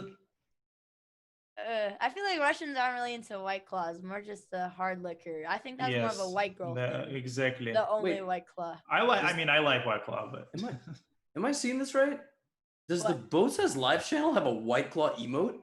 Yeah, that one's for Alex. Do you not know the joke? I didn't know that actually. Because Alex has had a fair share of White Claws, and yeah, she likes them. That's all I'm gonna say. Okay. Yeah. Okay. They are good. I don't they're only good in certain in certain environments, like sitting on the beach. Yeah, of course. Alex only ever drinks White Claws on the beach on vacation. Oh, I thought you were just gonna say period. I was like, what? No. Yeah, whoa. That's a bold statement right there. No, only on the beach. Only on your days off. Yeah, okay. Beaches. I mean, I haven't been outside of my house in like 7 months. I don't even know what's on the street anymore. Knight F3. Right. We've got more chess. Retty. Look at this man go. He's playing like hyper modern openings. 30 minutes in. Yeah, he is comfortable with his knights. That is his advantage. Oh. My official decree is that I truly believe that Alexandra can coach Austin to a top finish in the constellation bracket, and Andrea can coach Connor. Like they need to have a redemption arc. Because chess I agree. It's hard, but it's not impossible. The same opening, but no, both Austin and Connor have a lot of potential. I think they just need to put in a little bit of time. Yeah, Rob deferred. No, but I mean, given the way he's playing openings, I think he's already mastered chess, basically. Yeah, I agree. Honestly, there's not even much more he can learn to the game. Yeah. Oh. I don't even know if our coaching sessions will even make a difference. Waga, for some reason, did he move his camera? What did he do? What is going on? I think Wagamama just like moved his camera completely and shifted it on the broadcast. We have a great view of his his headphone. Exactly, nice little side angle of the beard. Wait, guys. Did Connor train in the same dojo as Austin? Yeah, the non-existent dojo. A4. He's gonna play A4 now. Then that's gonna be confirmed. This is deep Watch him stuff. play A4. This is crazy. Rook G1's an awesome move. I love it. Knight G5 is not an awesome move. It's an Austin move. That was like a 3 out of 10. It's getting, well, the thing is, Levin, when you start with a 1 out of 10, there's actually no way to go but up. So I have nothing to lose. You are right. That's other than my commentator position. Attitude. Chat likes it. Let's put it this way. Other than my commentating job, I have nothing to lose. And that I've already lost, I think, after all the previous funds. Knight G5 is it's a good move in Atomic. Atomic being a game mode you guys can try where if you take pieces, then other pieces go kaboom. That would win there because the king on e8 would be gone. I actually am terrible at Atomic. I would keep missing knight takes f7 in like every position. I think Connor was just accidentally practicing too much Bug House. This is a very famous sack on f7. Good for Bug House. He was just practicing the wrong type of chess. Yeah, Bug House, of course, you get a piece from your partner. You could put it on the board. So then. Yeah, he's waiting for replacements here. He's going to get the knight back in the center of the board. Exactly. Or maybe... I'm so scared. I'm so Well, scared. otherwise he is trapped. So I hope he chooses at least the best stack, so he doesn't lose his knight for good. Maybe knight e6. No, he does. Okay, wow. And we got the great Bug House strats here. Next time we just gotta tell him what type of chess we're playing. Yeah, king takes f7, and now Waga's up. There's a4. There it is. Oh my gosh, is he going to play? There's no way he makes the same mistake 2 times, Rook right? a3, rook g3. I'm telling you, he's basically going to pre-move rook a3. No way. No way. I'm telling you, rook a3 next move. Let's take bets on that. because beginners only play a4 for one reason and one reason only, and that is to follow up with rook a3. And they are going to put their head down and play rook a3. Well, sometimes he played bishop a3. You never know. Could be saving it for another piece. Please don't do really it. hope. Please. Please don't do it. No, Connor will learn from his mistake. That is quite possible, I agree. But something is still telling me. Somebody in the game chat said, knight takes f7 is a great move because it prevents black from castling. And that is one thing you should probably not learn just from a random chat member of the chat. You should, you know. It's good. That's a good strategy in Bug House, once again, preventing the castle. But here it doesn't work so well. Knight is worth a little bit more than a pawn. Yeah. Well, I'm glad that he played knight f3. He's finally realizing his knights don't do too well on the side of the board. What is a6? That's a deep move. That is a very prophylaxis against knight b5. Maybe he was afraid Connor would sacrifice his other knight on c7. Right. Yeah, but Connor very can't scary be stopped. threat. Connor's going to play knight takes pawn. Make no mistake about it. The one thing he really needs to avoid is pushing out that e-pawn. You don't want to give up the queen, whatever you do. Yeah, we did see that happen last game. Oh my God, Levy. Okay, I am relinquishing the prophet designation to International Master Roseman. Commentator job and your prophet role. It's over for you. Again, Time to retire. Back your desk. For the jokes, you know, because we know Connor, we know Austin. They have they have sense of humor, and that is one of the reasons why when we sometimes watch their games and we see them make mistakes, we troll them a little bit, we'd be a little bit sarcastic, but I really am cheering for them to get on the grind and make it back. That's because they got a killer in their group, but the consolation bracket, they have real chances if they learn an opening and some checkmate patterns. You see, I think with Connor's last move, he mouse slipped. He meant to play a bishop g2, attacking the queen, but accidentally just a little bit to the right, he missed. That is, yeah, absolutely possible. Something like rook g3, rook g1, he's got to get his rook out of danger. Don't go all the way down. Everything is covered there. So one of these two moves, the only way to prevent losing a rook. Right. When they do have a rematch, Connor versus Austin. And there we go. There's rook a3. Which rook shall he take? He just wants to throw him off. Sensory overload. Sensory overload. Exactly. I think he's going to take one and then the other. Yep. Yeah, bishop takes a3. We did say that this was impossible. And I'm worried Connor's not going to take back the bishop, although that might not even be the best. Oh, he does. Okay. And here comes the other one. Now, if we get takes, and then queen g1, that's the easiest for Waga. I would imagine that Connor does take because captures are the easiest thing to see. I've been saying that captures in general, when you are a beginner, it's just the first thing that you play. You just take and then you figure it out. Yeah, he has mastered that spot in the step manual or whatever it was called. What was it called? One step? Steps. Steps, okay. Yeah, how do you say step when it's steps, Andrea? There's a huge difference between the two. Not to be confused with steppe, which is a completely different thing. Yeah, that's like a mountainous, it's like a desert region. Queen H1. Queen H1. No. And there it is.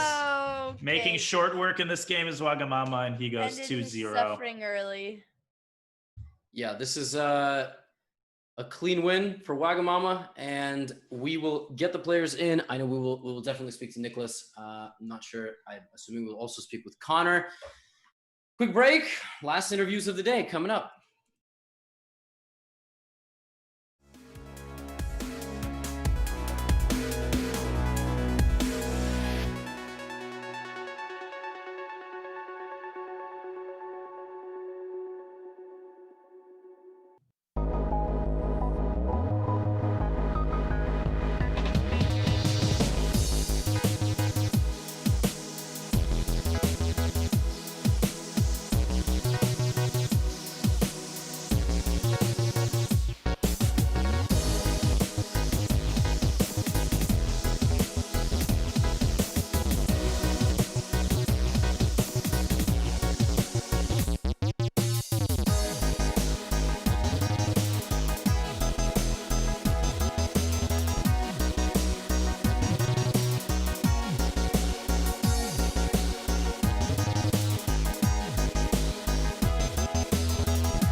Welcome back, everybody, for our final interview of the day. We have Wagamama, aka Nicholas, Connor.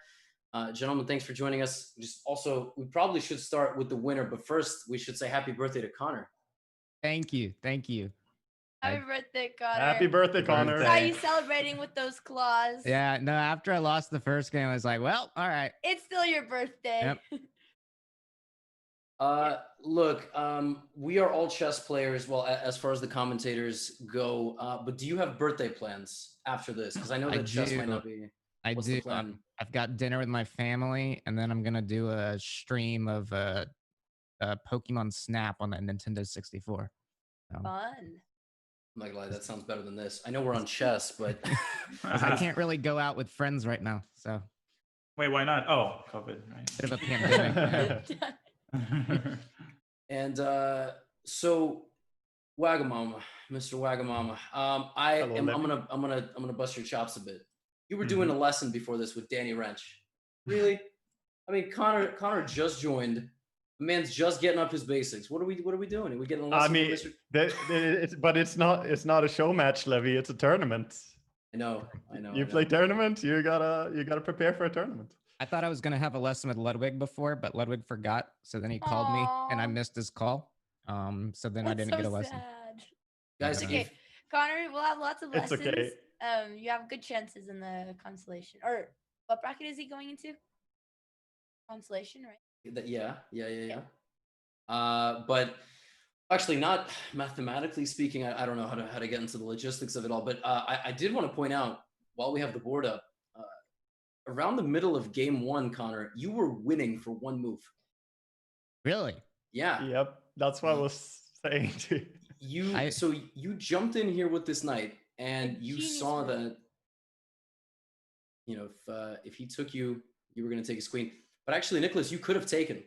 Yeah, I saw that quickly between the games. I missed it.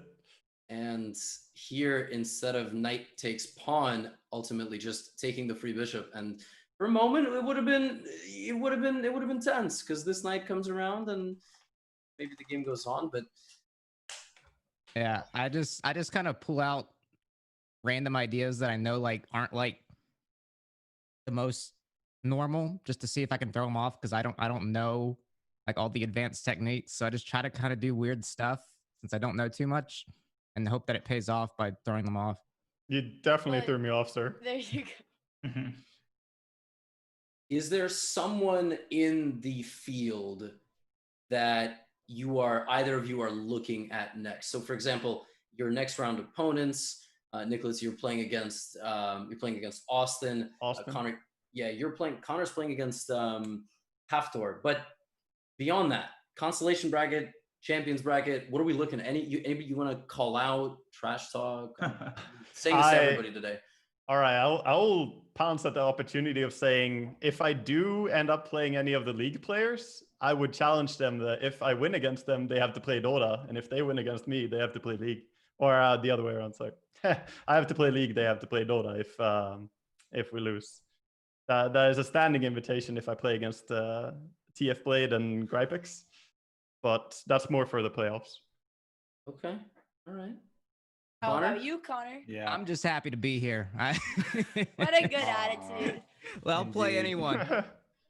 Connor, I think I've been saying this both about your chess and Austin as well. I think if you both go back with Andrea Alexandra, get another hour and a half, you'll be good to go, and the redemption arc can start in the constellation bracket. I mean, yeah, I feel like I got a head that works for the game. I get it.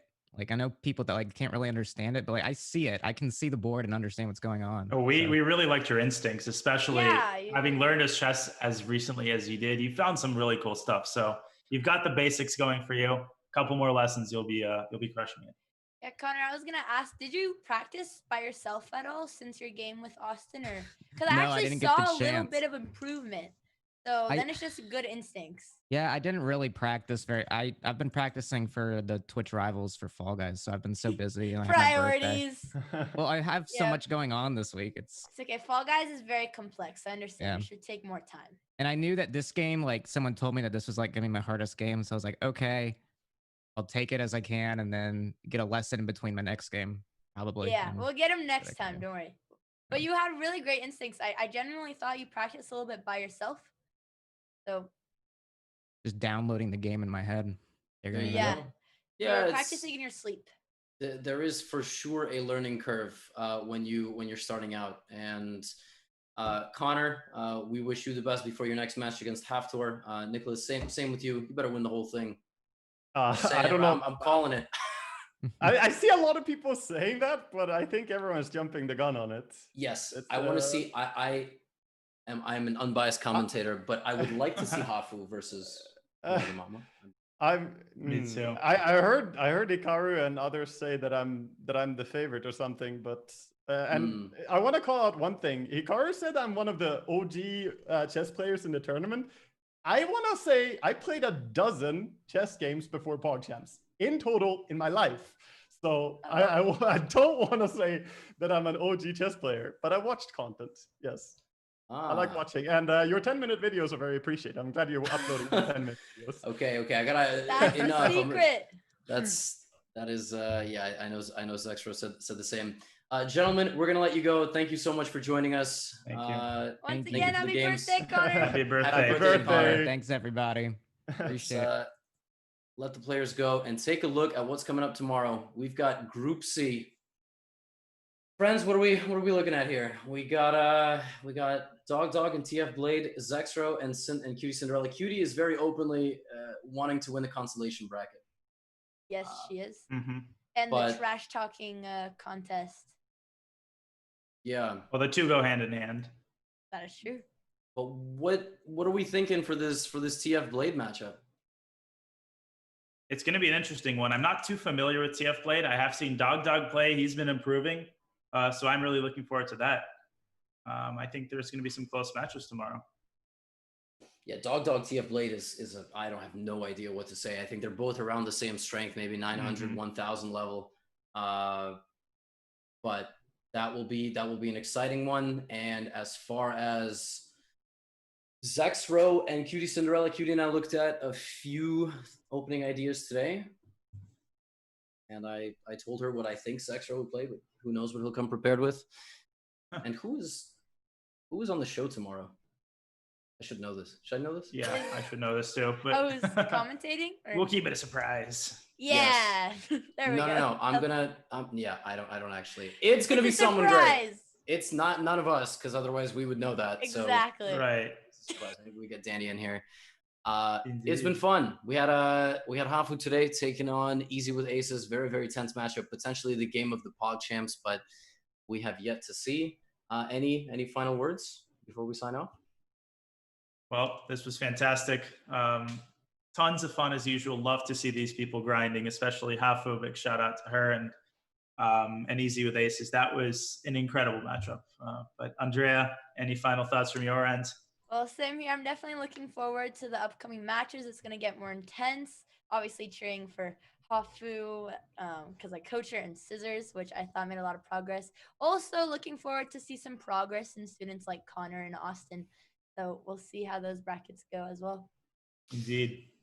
And I guess the one final note I should say is that tomorrow, given the different scheduling arrangements we had to make, I think we will start 1 hour later. This is a big moment. I'm on the big stage right now, signing off here, but we will be starting an hour later than usual. There will be 2 matchups, both of them in Group C. Don't miss it. I think everybody's trying to tell me that Hikaru's commentating. It'll be great. See you tomorrow. Thank you, everybody.